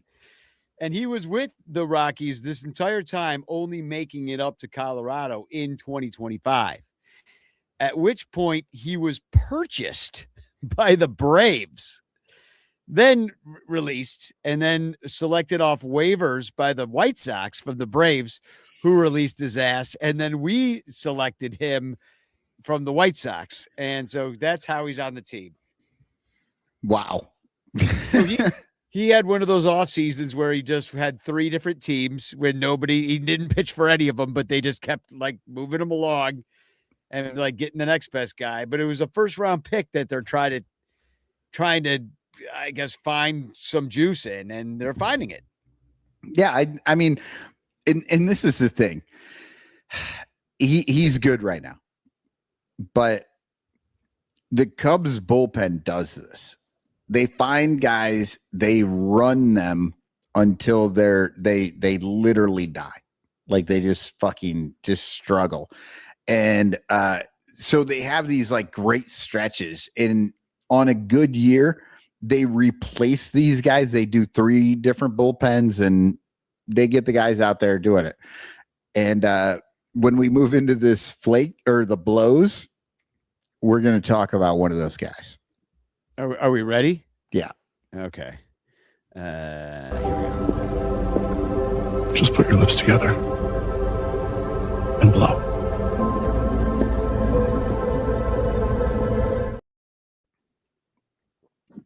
So good. It really is. I really love all this. All right. So the blows, and this is not the guy I was talking about. That's going to be a bullpen guy, but out of the starters, blows Edward Cabrera and his cramping hand. In 3 games, he is a 10.13 ERA. He has allowed 15 earned runs and 6 homers in that time while walking 5 and striking out 14. His whip is 1.58. His average against 291. Teams are almost hitting 300 against this starter. Like, that's horrendous. The only guy with worse numbers is actually Colin Ray, but he pitched in 1 less game. So, a little more small sample size to raise his numbers. So I had to give it to Cabrera, who he is honestly, he's had a little more time to clean up this mess, and he has not done it. Yeah, it was ugly. Disappointing. I mean, it's the health, but yeah. It's been disappointing. He's got he throws 99. The dude can freaking dial it up there. We've been waiting for that guy, and we finally get him, and it's just unimpressive. The game the other day that he pitched on Tuesday, I was at that game. Dude, he was cruising. He had a perfect game through the first 3 innings of the game. And then when it fell apart, it falls apart hard. And do you know who that kind of reminded me of in a way? Quintana. When Quintana would just be like good, and he'd be like, wow, Quintana struck out 7 of the first 9 batters he faced. And then like he'd have a 5th inning that would just go to dog shit. He'd give up 7 runs and the game would be over. See, and this is where the manager comes in, right? Like, people don't know how to quantify a manager. And I agree with that. It's very hard to quantify any of this bullshit. All these fake fucking numbers that they just invent fucking whole cloth. And then they're like, well, this makes sense. And this is bullshit. The numbers don't always make sense. And when you're trying to do that for managers, it's even harder because they don't have regular stats. But this is where if a manager is good or bad. And that's how he handles a pitcher like Cabrera. Danny, you were watching the game. You're sitting on your fucking couch. I'm sitting on my couch. I know. We all fucking know. All the ranters know. But who's he going to bring in the fourth? You know what I mean? Like when you watch him lose it, he had got a hand cramp. Look, I get it. I understand that. That is a struggle. But that's where you make your money if you're the manager. That's where that's where you earn your money. You make your money in the offseason when a fucking idiot guy order 2 times at least, and he didn't do it. And he couldn't do it. They had but you have to understand who you have, right? Who you have. We talked about this a couple years ago with Tyone. And I was saying, look, Tyone's going to give up 4 runs every fucking game, and he's going to make it 5. Like, you just have to know who you have, and you have to plan for it. And that's the thing. It feels like when Cabrera goes bad, the most surprised person in the fucking ballpark is Craig Counsell. That's the problem. Well, do you know who's probably surprised right now is Craig Counsell that his man Hobie Milner is dog shit now. Because I looked ahead, he's your blows. Hobie Milner is finally feeling the effects of being used all the damn time. He gave up 10 hits and 6 earned runs for a 10.80 ERA over 6 games. He only has 1 strikeout in 6 games. His whip is 220, and his batting average against is a whopping 455. That's fucking horrendous. Well, I mean, and I will say this is a surprise because I don't remember him being this bad. Maybe one game. In the last 3 games he's been in, and this is just this week that I have up on the board right now. 3.1 innings, 2 hits, and not the strikeout numbers, 0 strikeouts this week, but point. When you only have 1 in 2 weeks, it's going to be easy to get to 0.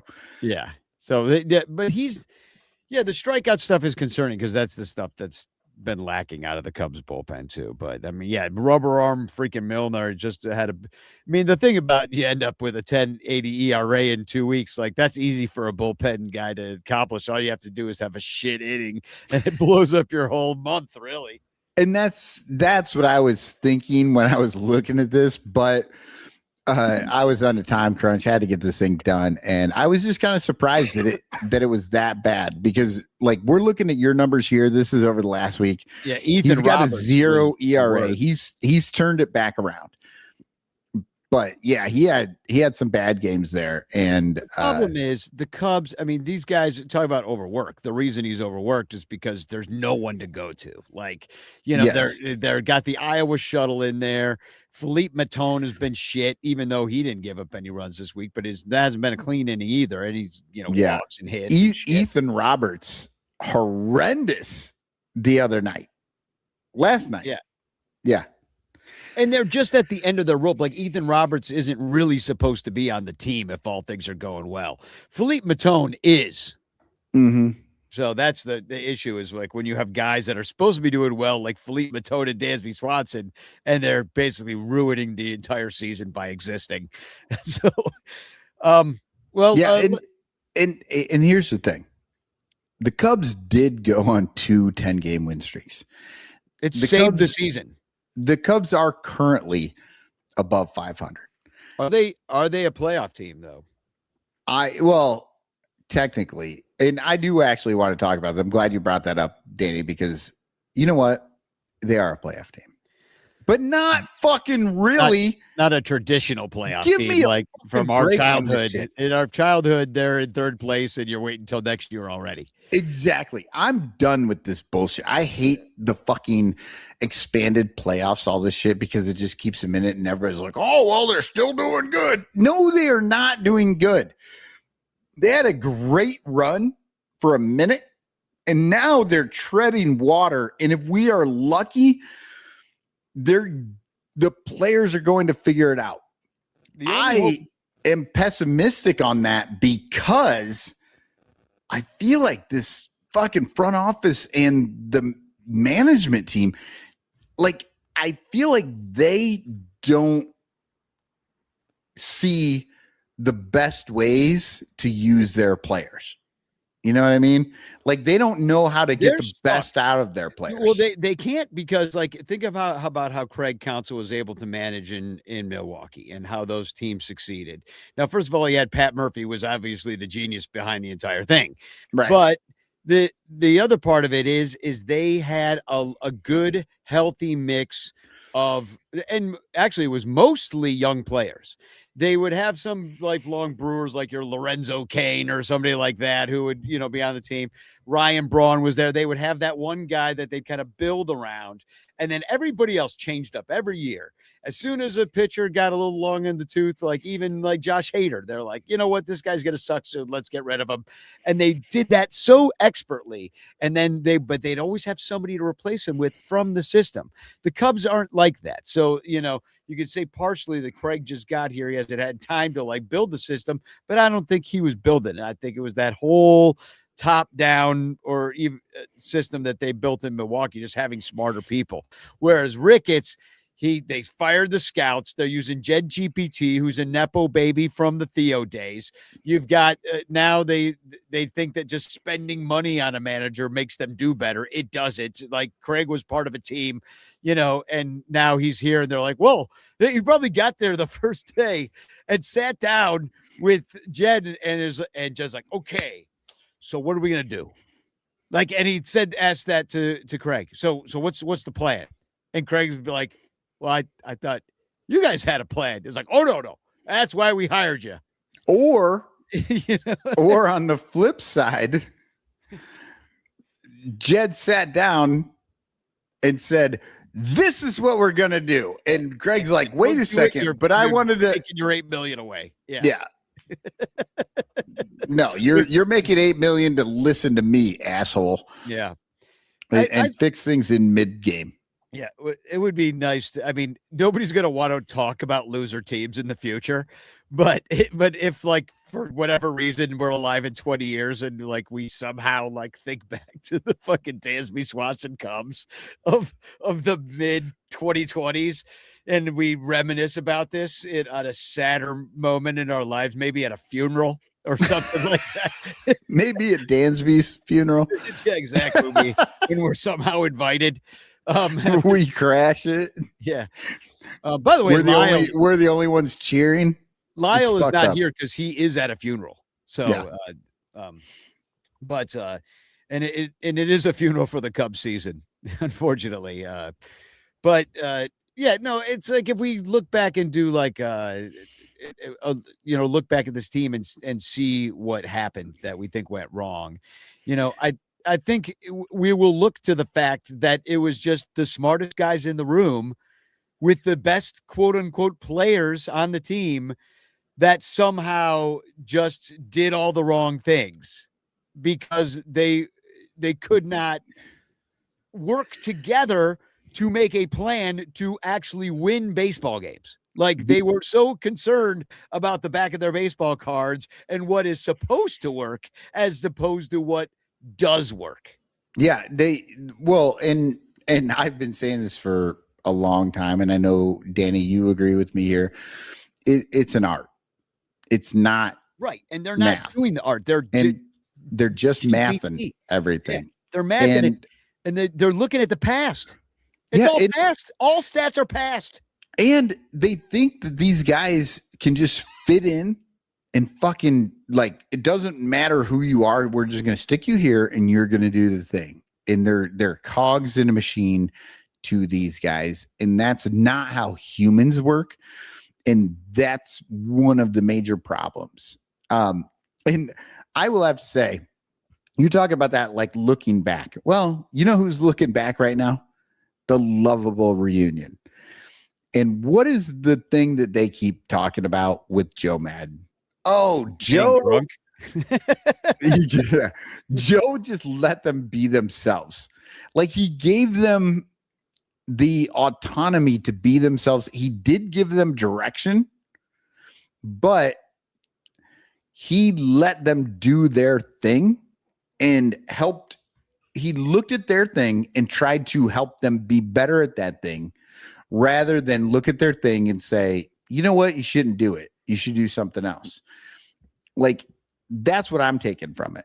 And it's maybe the worst thing that could happen to the Cubs this year is the Lovable Reunion podcast, because you cannot listen to that fucking thing and not watch this team and just go like, what the fuck is they're doing? Like, dude. And I also think that I very much was way too hard on Joe, and maybe you as well. Joe was one of Joe toward the end of his career. With to the end of his time with Chicago, we were on him about the changing of the lineups and the switching of things and all this stuff, right? But we were kind of new to the Jedness of all of this. And I think as we've moved forward through the Rossi era, through the council era, I think what I'm seeing, and I honestly probably wouldn't have seen this except for the Lovable Reunion made me think a lot more about it. Like I said, it's the worst thing to happen to the Cubs is to remind us how good it was 10 years ago. But I started thinking like, oh, that was when they started to like push on Joe. You know, like he was doing his thing, and Joe's a numbers guy. Joe's a numbers guy, but he's also a feels guy. Where the Angels? Yeah, remember? Yep. So and that's where they really got it. Yeah, but I feel like that was happening to him in Chicago as well, which is why he didn't get fired. He just didn't get rehired. I think they were like, Joe was like, I don't want to do it your way. And they were like, we don't really want to do it your way. And so they just, parted ways. Like it was, amicable, I guess. They just chose. But I feel like a lot of the shit that we were pissed about when Joe was here, same shit we're pissed about with Rossi, same shit we're still pissed about. And the constant throughout that is Jed Hoyer taking more and more control over this team. Yeah, no, that's a good point. So I do have this, and I'll be quick about it because we're getting past time. We're over the 2-hour mark already, and we haven't even gotten to the preview. Look, we're having a good time. We're talking baseball. We didn't get crazy today. We're talking real baseball. I'm into this shit. I want to talk this baseball. But maybe you ate dinner before you got on here, and I did not. So I'm just like sitting like, That's true. I had a stomach ache earlier, and that went away, which is great. But now I'm starving because I didn't eat anything because of my stomach ache, and now I'm just like, raw. So here's it. 150 years ago. All right, this one is not really baseball related at all, but it was happening this week. The Great Sioux War, which really wasn't great for anybody. To be honest, it wasn't great for the Americans. War in any aspect is not good. But the Great Sioux War includes Custer's Last Stand, which I don't know. This has to exist, but there's got to be somewhere around where all that happened, which was in the northern Great Plains. Was it South Dakota, I believe? Is that where it is in the Black Hills? And there's got to be somewhere that's like Custer's Last Custard Stand, and they use so frozen custard. Like, why has nobody done this? Yeah. What is wrong with them? I mean, nobody cares that he died. In fact, they're happy about it. They're like, he was kind of a rat bastard. He was up there fucking with those people breaking a treaty. No, he was an asshole. Like, that's the thing. We all learned that it was like this sad thing that Custer got his ass whipped, but no, That was the fucking good outcome. Yeah, because they were up there, so they found gold in the Black Hills, and they were like, hey, remember all that land that we said you could have? Well, we need it back. And, I know you're familiar with the term, we don't use it anymore, of Indian giver. Yeah. Well, it was the exact fucking opposite. Yeah. It was the freaking Americans that Why were aren't we calling this white man giver? white man giver. Exactly. It Doesn't roll off the tongue the same. Everything you learn, exactly. Everything you learned as a child is wrong. But yeah, so Custer went down, and then eventually crazy. Oh, there is Mustard's last. So Artie just pointed out Mustard's last stand, hot dog stands, and I have not seen any except for in Boulder, Colorado, and Artie lives in Colorado, so I'm wondering if that's the one that he's talking about. But yeah, people eat Mustard's ice last cream stand. more than people eat ice cream more than custard.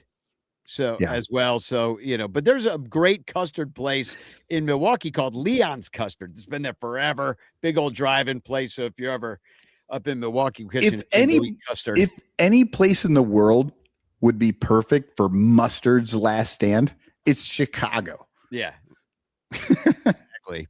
It's the first and last stand. But the Great Sioux War was also with Crazy Horse, who they say he was killed while in custody of the United States government. I'm like, you mean murdered?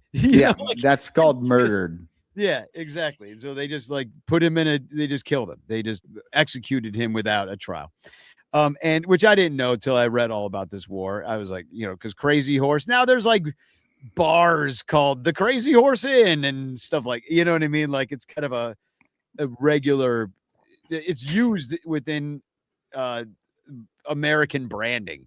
Yeah. So you know what I find amazing? If you ever go out to South Dakota, I've had the unfortunate ability to be there many times in my life. You go to Mount Rushmore and you see the four faces of the presidents. But then if you go a little bit further to the west, there's a Crazy Horse. Now, Crazy Horse is not finished. They're working on it's taking forever because it's not a president. And so, it's harder for them to fund it. When that's done, it will be larger than Mount Rushmore. I've seen it. It's huge. And the thing that makes me laugh is that someday aliens are going to come to this planet and they're going to be like, that giant dude killed those four guys and took over. That's going to be the concept that you're going to get from that. Well, and then the other guy that was in that war, famous native chief, was Sitting Bull. And Sitting Bull escaped and went to Canada and then came back to work in Wild Bill. What's his name? Wild Bill Hickok? Is that the guy or the... No, Buffalo Bill. Buffalo Bill's Wild West show. Yeah, so he left, and then he kicked Custer's ass, and then was like, "Fuck, the heat is on," and he went to Canada, and then he came back, and they just, I guess, were like, "Yeah, you're cool. You." I mean, that's literally what they did. I know. That's the most fucked up thing about all this, these politics and bullshit is literally these people are just like, "Oh, we fucking hate you." I mean, but you put on a good show. Yeah. So I guess you can come back. I did enjoy the horse tricks.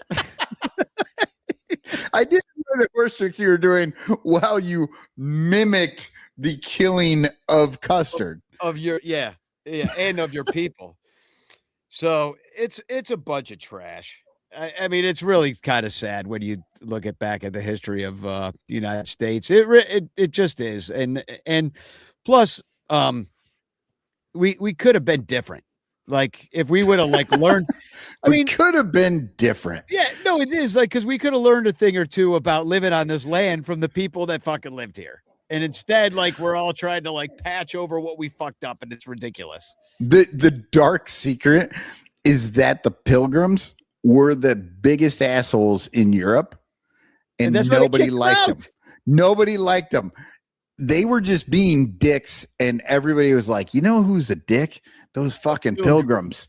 They are out. They're grumpy, and it's all about religion to them and shit.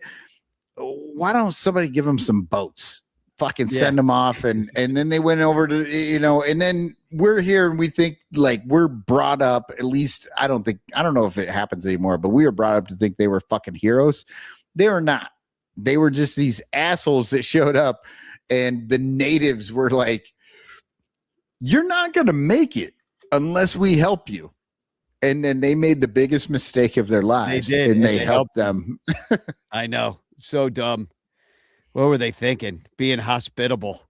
I know. Just from now on. I mean, they should have known when Columbus came and started doing what he was doing. Be like, hey, this doesn't look so hot. And a lot of them did say that, but they.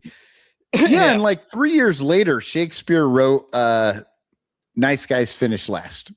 I'm pretty sure that's the timeline. I thought that was Yogi Berra. So, or Leo DeRocher, I believe. We're going to be facing the BJs now, which is what I'll call them, which means everybody loves the BJs. Which I cannot afford tickets because apparently all of Canada decides to come down here and empty their money in the coolest city in the United States. And the BJs they just got swept by Boston. They lost 2 or 3 to the Yankees and Phillies. So they're not doing so hot in that AL East after their World Series appearance. And it's surprising because they're managed by this guy, John Schneider. There he is. There he is in the 80s, right next to the General Lee. Oh, Luke Duke. Yep. And the Cubs have a better offense than them. They've scored 36 more runs this year. There's been a bit of a power outage for them. Vladdy Jr. just hit a home run today, but it's been a while for him. He hadn't hit one in a month. And they're 21st in homers, which means they're 21st in OPS. They don't walk. They don't really strike out either. They don't steal bases. So there's kind of a non-offense, which is a little bit surprising. They're a 2 true outcomes team. Yeah. Out or what? Yeah, they hit into an out or they hit into a home run, which home run. They don't. No, they don't hit a home run. They hit into an out or they hit into a hit sometimes, half the time. In an average fashion. They're boring. They're boring as hell. These might be the most boring games the Cubs play all year. The Blue Jays being boring, seemingly, or maybe out of juice after what they did last year playing a long season. But yeah, they're in third place, I believe. They are 37 and 38, so they're under 500. They're 16 and 20 on the road. They're pitching totally average in all ways, except for one thing. Their pen strikes out a lot of guys. They're second in strikeouts out of their pen. Everything else, and it's mostly their closer, Luis Varland, who's got 55 strikeouts in 40 innings. So if we do not have the lead, if they have the lead at the end of the game and this guy comes in, we're done. It's over. Game's over. So don't, because we'll strike out that guy. And Dylan Cease, who we're going to face on Sunday, is on their team, and he's going to probably strike the shit out of us because he's got 110 strikeouts in 73 innings pitched, which leads the AL. Too bad, we had to trade him for, as David Kaplan calls him, the Buick. The Buick. This is the second time Quintana's come up on this show. And their defense isn't good either. Their DER is low. They've committed more errors than league average, but their catchers are kind of just average at throwing guys out. But I don't know. We were still TBD last I looked. I don't know what we're going to do. Dominic says Brown, Ray, and Shota. I don't know if he actually has that information or if that's what it should be. Well, it probably is going to be that. I wonder if they'll do an opener again for Ray or something, considering they think they're such smarty pantses. But Brown, you love it. Ray, he's capable of some things, and Shota looked a little bit better his last 2 times out, and except for that they took him out of the game after freaking 85 pitches because And then Craig was like, "Oh, I shouldn't have done that." And you're like, "Oh, you think?" like I have said earlier, like that's where he should be making his money is on some of these decisions, and he has no clue what his Just players. Like, well, I want him out of there before he gives up a 3-run dog, but he is cruising. Let's go with the fear. Right. Let's just go with the fear. Well, he did give up that infield single. Yeah, like, it was 74 miles per hour off the bat. Yeah, so better get him out of there. Yeah. And then we're going up against a couple of vets. I guess Cease is kind of a vet now. He's been around for a while, but Gaussman, 3.41 ERA. He's a good pitcher. Corbin, who I can't believe is still around. Didn't he pitch for the Brewers forever? Patrick Corbin? No, he was with the Nationals. Oh, and he was with, I mean, he been with a few teams recently. He was with the Diamondbacks for a while. Okay. Yeah. Yeah. And then, I mean, I'm not sure where his last stop was before the Blue Jays, but we'll see him this weekend in a Blue Jays uniform. He's got a 4.37 ERA, which, he would have been like our Tyone kind of thing. You know what I mean? Except for Tyone's way worse, and he's not even here. Corbin's at least pitching. How old's Patrick Corbin? I'm gonna look that up real quick. He's younger than Corbin Burnson, which is the only number because Corbin Burnson was in the movie Major League. I can never separate those two people in my mind. Yeah, he's 36 years old, and he was with Texas last year. He was with Washington before that, Arizona before that. It's ridiculous. We are old as shit, and we're just like, this dude's old. And then we're like, oh, he's fucking 15 years younger than us. Yeah, well, in baseball years, he's old. And then, but he's out there, and Dylan Cease, as I mentioned, he's got a 2.71 ERA. You're right, Danny. That's why I quit baseball 15 years ago. I quit it about 35 years ago. And happy Father's Day to everybody that's going to watch Dylan Cease strike us out all day. So that'll be your Father's Day gift, is watching the Cubs flail miserably for 7 innings and watch the guy that used to be in our system like carve us up all fucking afternoon in the rain, I might add. Yeah. Happy Father's Day, Dad. I hope you buy him a poncho because he's going to need it. Right. Get him a W flag that is very absorbent. So when he's crying while watching this game, it'll just sop it up. Yeah, but you can turn it upside down and make it an M for man, like a father. That's stupid. Made you laugh. Right. You've been doing this show a long time. And it made me laugh, but I have to admit it was just because it was out of left field. That was wild. Exactly. Well, we are coming to the end of the show. I am hungry. So I got some great news about John Baker Day.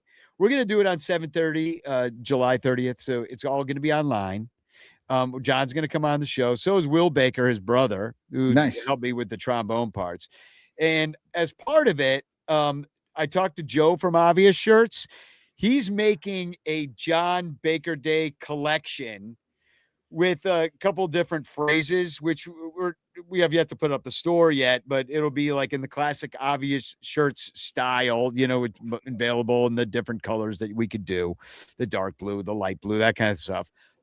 But one thing that I'm really excited about is I want to do phrases like the night the backup catcher got the win, things like that. But one thing we're going to do, are you familiar with the shirt that is the 2016 Game 7 World Series that's just the box score that has the 10 innings? Yes. Yeah, and it's in the green of the scoreboard look. Yep. And it's just the 10 innings, even though the game wasn't played at Wrigley. Guess what was? The John Baker Day game. So we're going to do 16 innings, 16 baby. innings on a shirt with the Rockies and the Cubs, and it's just going to be one of those if you know shirts, but in the green. So I like that a lot. Yeah, I really do. That's our 2026 10-year anniversary of doing the first John Baker Day, 12-year anniversary for number 12, John Baker, of him pitching in the game.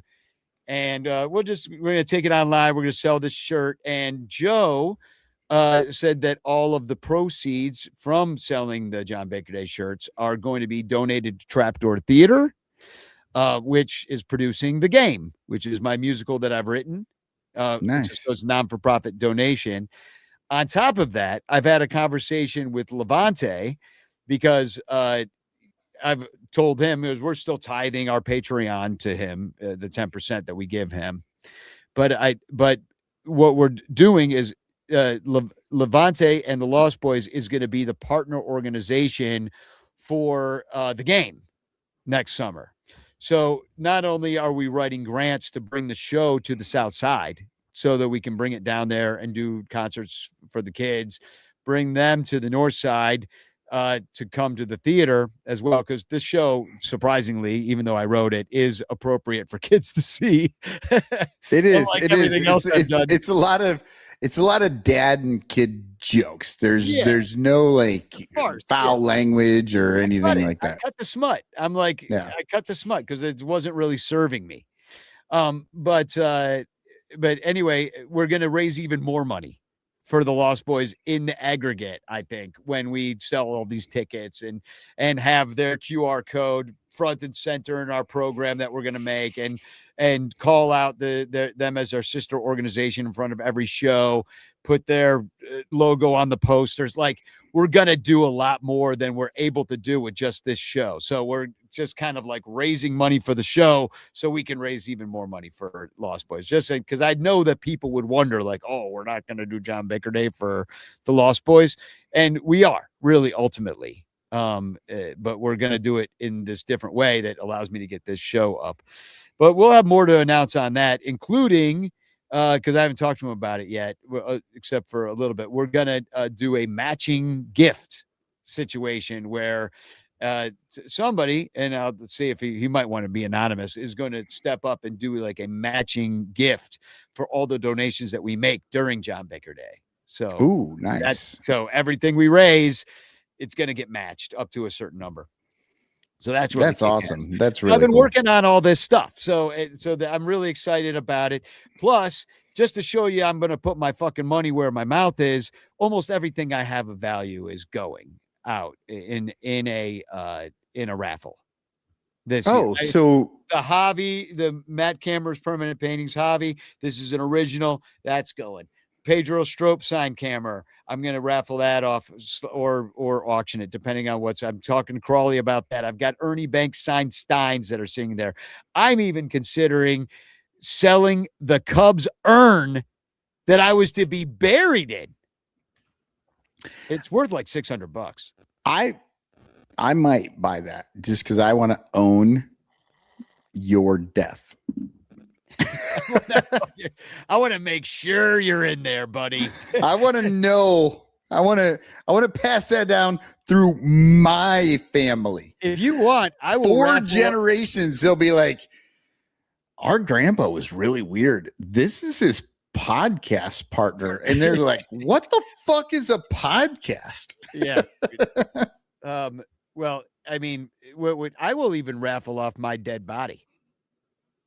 Like, I would be like, I will sign a contract that the moment I die, I'm yours. Oh, I thought that's what we were doing. Like, I get the ashes, all this stuff. No, that's a different. I'm sure that's a different option with Nicole. Like, do you really want this shit? Oh, great. No, but even the Cubs earn.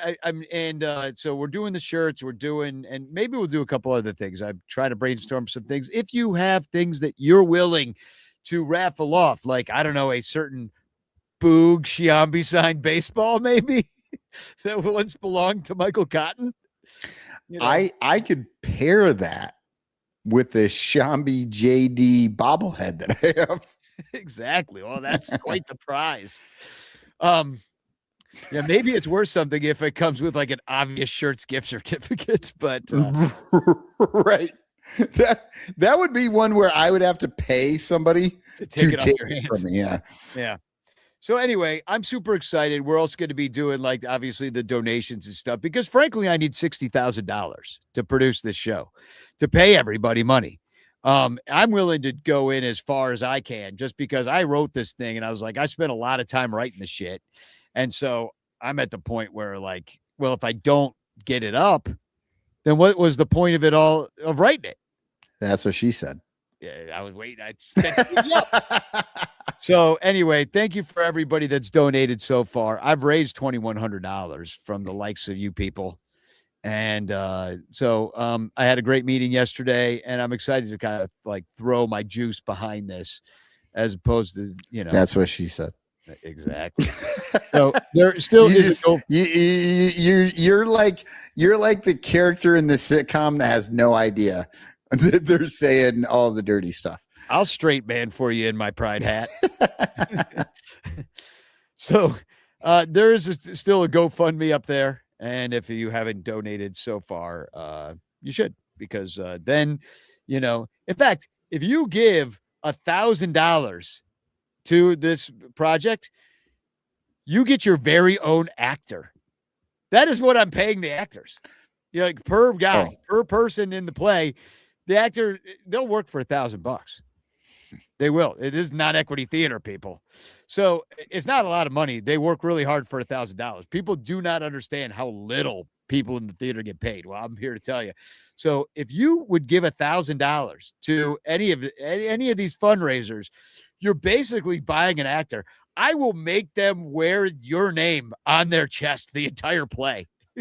Oh, like a NASCAR situation. Yeah, exactly. You can sponsor an actor. They'll wear a patch with your face on it. See, but here's what's fucked up. If I do that, it just says cotton and nobody understands. They just assume that's what the shit's made out of. Exactly. It's like, no, it's 100%. Well, actually, we can't afford costumes like that. We'll probably end up with polyester, frankly, maybe a poly blend. Could be rayon. Do people still wear rayon?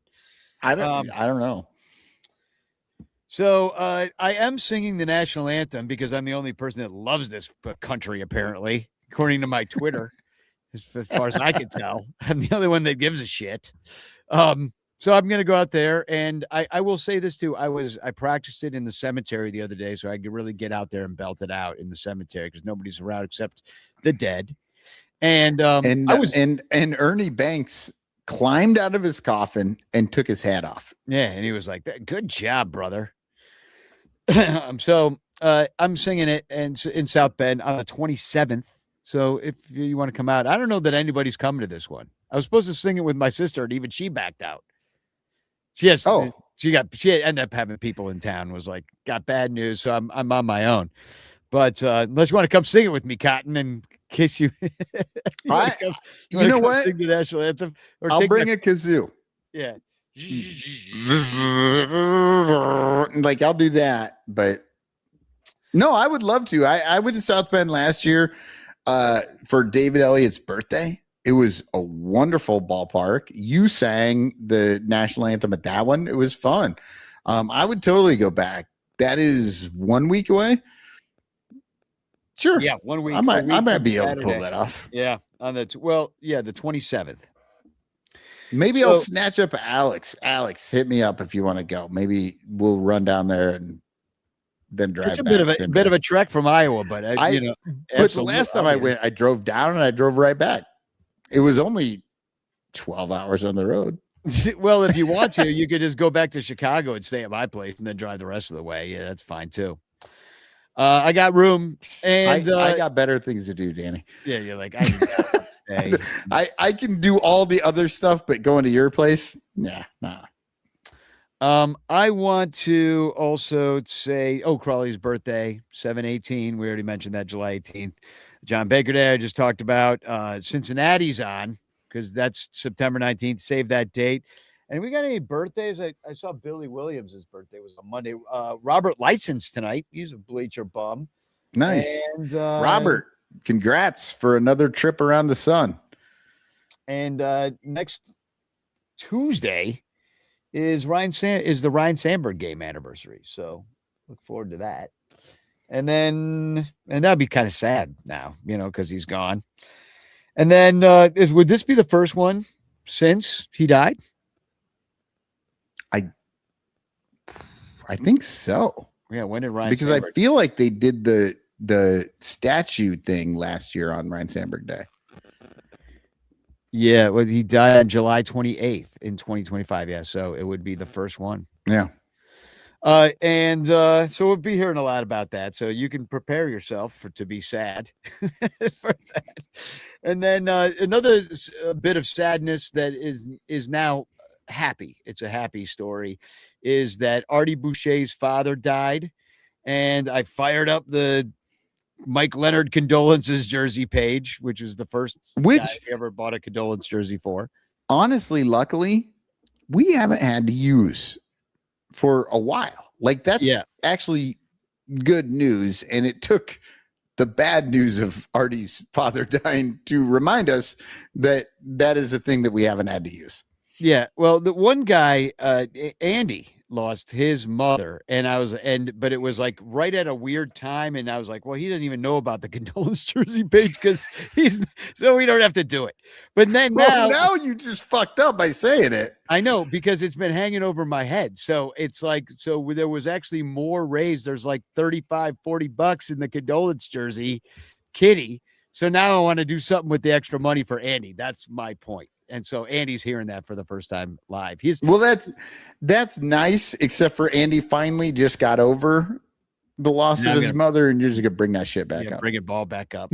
So anyway, this is the jersey we bought for Mr. Fourth Row himself, Artie Boucher, and it's for the podcast listeners. It's Mr.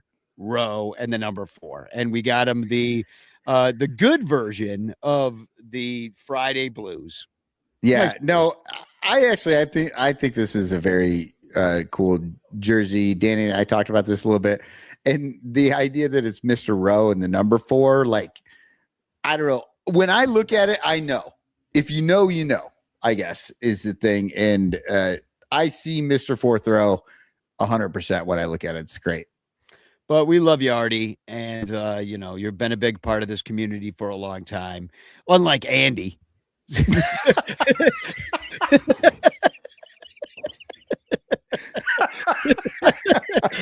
Who's brand new.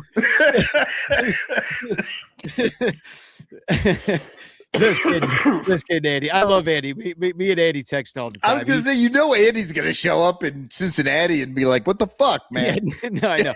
Well, that's why we have a great community, because like I could say things like this and Andy will think it's funny. But no, Andy's a great guy. We text all the time, and he actually did a weather report. He was in Boston the other day. Now he's in Bermuda. He's going from Bermuda to Boston. Is this guy CIA or something? Like, what's going on? Am I under investigation? Probably. But anyway, Andy, we love you too, but not as much as Artie, just because we've loved him longer. It's more deep-seated love. So anyway, I'm making this work. Sorry, I'm making it worse. I'm just having fun with everybody just because I can. I'm on TV. I can say whatever I want. Yeah, Andy says, watch it. Uh-oh. No, but Andy, we do love you too, and I'm gonna buy you something. So now you have to like me. So yeah, because that's the American way. That's the American way. I just throw money at you and make you like me. Well, it's the un-American way. Blue Jays fans always say A. Giants pitchers hate the Gays. What a bunch of dorks. Let's go to New York, where the Mets languish in last place. Ha ha ha ha ha!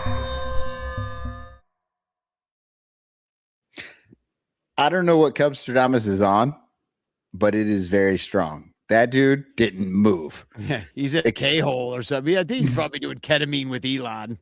Yeah, but normally you see his arms moving around and there's like different shit popping in and out. And this time it was nothing but smell. Well, you know how AI doesn't work? That's pretty much what happened there. And that is my TFC, by the way, to get right into it. I know you said you didn't have one, and I thought I'd burn this earlier because I did ask ChatGPT, because I test it sometimes. Like, can it do the simplest of tasks? Like, tell me who's going to pitch for the Cubs this weekend, right? Oh, Just Jesus Christ. Who's going to pitch? That's all I wanted to know. And it knew the Blue Jays because they were announced. So it went Gaussman, Corbin, Cease. It was correct. But it very confidently told me that based on the Cubs' recent rotation, the likely starters are Cade Horton, Matthew Boyd, and Edward Cabrera. Which just couldn't be more incorrect unless they said Jose Quintana. And now that's the third time that the guys come up on this show. Cabrera's the only one that could possibly pitch there. Yeah. And that's only because I don't think the hand cramp's going to stop him. But I don't even think that's his day. It kind of would be because he pitched Tuesday, but he's not gonna. Maybe. Yeah. But then we had a day off, so it pushes everybody back a day. Yeah, exactly. Yeah. He's hurt, kind of. So, and fuck AI. It's all artificial. They don't know what the fuck they're talking about. You want the real news? You gotta tune into YouTube for 2.5 hours, and then dice. You might have to go back and rewatch 2.5 hours just to find out what the fuck we said that actually did make sense. Yeah, well, we've spent a good 45 minutes on the homophobic Giants and how awesome Pride was. True. So, all right, well, let's do the chance. And let's do the chance. And I'll play the song and I'll go eat food because my God, am I hungry. I really am hungry. So, and I even had bitch clock all set up ready to go to the wheel of grievances. Oh, that's the funny thing is that like people don't know, like Danny will say like, we need to speed this shit up. And then I look at the rundown that Danny puts together and I'm like, how in the fuck could we ever speed this up? Yeah. Hashtag chance in the chat. It's your last chance to get in the chance. And then we're just going to give this sucker away just about now. Oh, you know what? Oh, no, I did see Yumper's in there twice. Yeah, the band Yumper and the Penguin Studios Yumper. Oh, but the winner is Toad ND. Toad wins. You beat a double Yumper. Yeah, you beat a double Yump. And I guess that's the show. I'm going to play the song 10 years ago because we were talking about how we were so much better back then. Danny, have you thought about having AI make a song 150 years ago? 150 years ago. Oh, Jesus. All right. Well, thanks for sticking with us this long. We'll it's another weird schedule this next week. So we're going to try to do something with Britt as a pregame. I'm not sure which day, but it might be a weird day like Tuesday. So watch, I'll be announcing that at some point. We're trying to work it out with Britt. And the other thing is the Cubs play next Thursday in New York at night. So that game won't be over till 9. So I'm thinking, bitch clock show. There we go. Let's do it. And then we'll knock some of those suckers out. I'm sure we'll have more to bitch about by then. And we can and guess who we face after that? Milwaukee. So guess who's going to be on that bitch clock show, hopefully, is Eric Wheelo. Yeah. Who, yeah, he doesn't bitch is not a verb for him, it's a noun. He's the bitch in the bitch clock. And who this is now official and announced is going to be a father. Oh, Wheelo! So unfortunately, his genes are going to carry on because that's just what this world needs is another him. Luckily, it's a girl. Oh, well. I honestly, I don't know if that's good or bad or what. Congratulations to Wheelo. This is like him. This is the last Father's Day that he won't be a part of. Correct. Enjoy it, Eric. All right. Well, Spagog. Spagog. 10 years ago, we cried in the stands. 10 years ago, we drank and we danced. We listened to games at our grandfather's graves. I wanna go back to 10 years ago, back to 10 years ago, back to 10 years ago. We chalked up the walls 10 years ago. We conquered the fall with songs in our throats. We slaughtered the goat. I wanna go back to 10 years ago, back to 10 years ago, back to 10 years ago. Build me a time machine, a time machine. I wanna go back to 10 years ago, back to 10 years ago, back to 10 years ago.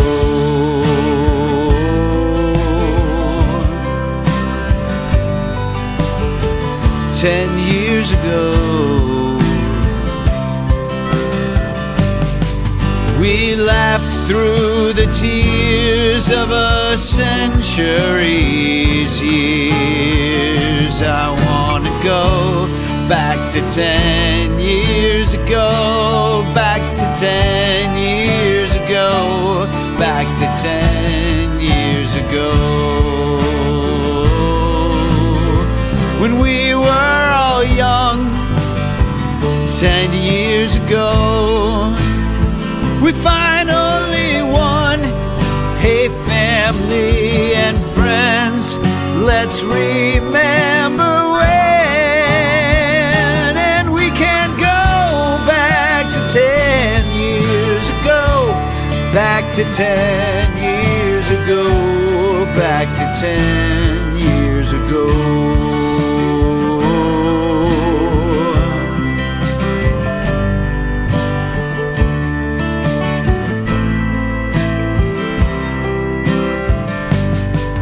We listened to games at our grandfather's graves. I wanna go back to 10 years ago.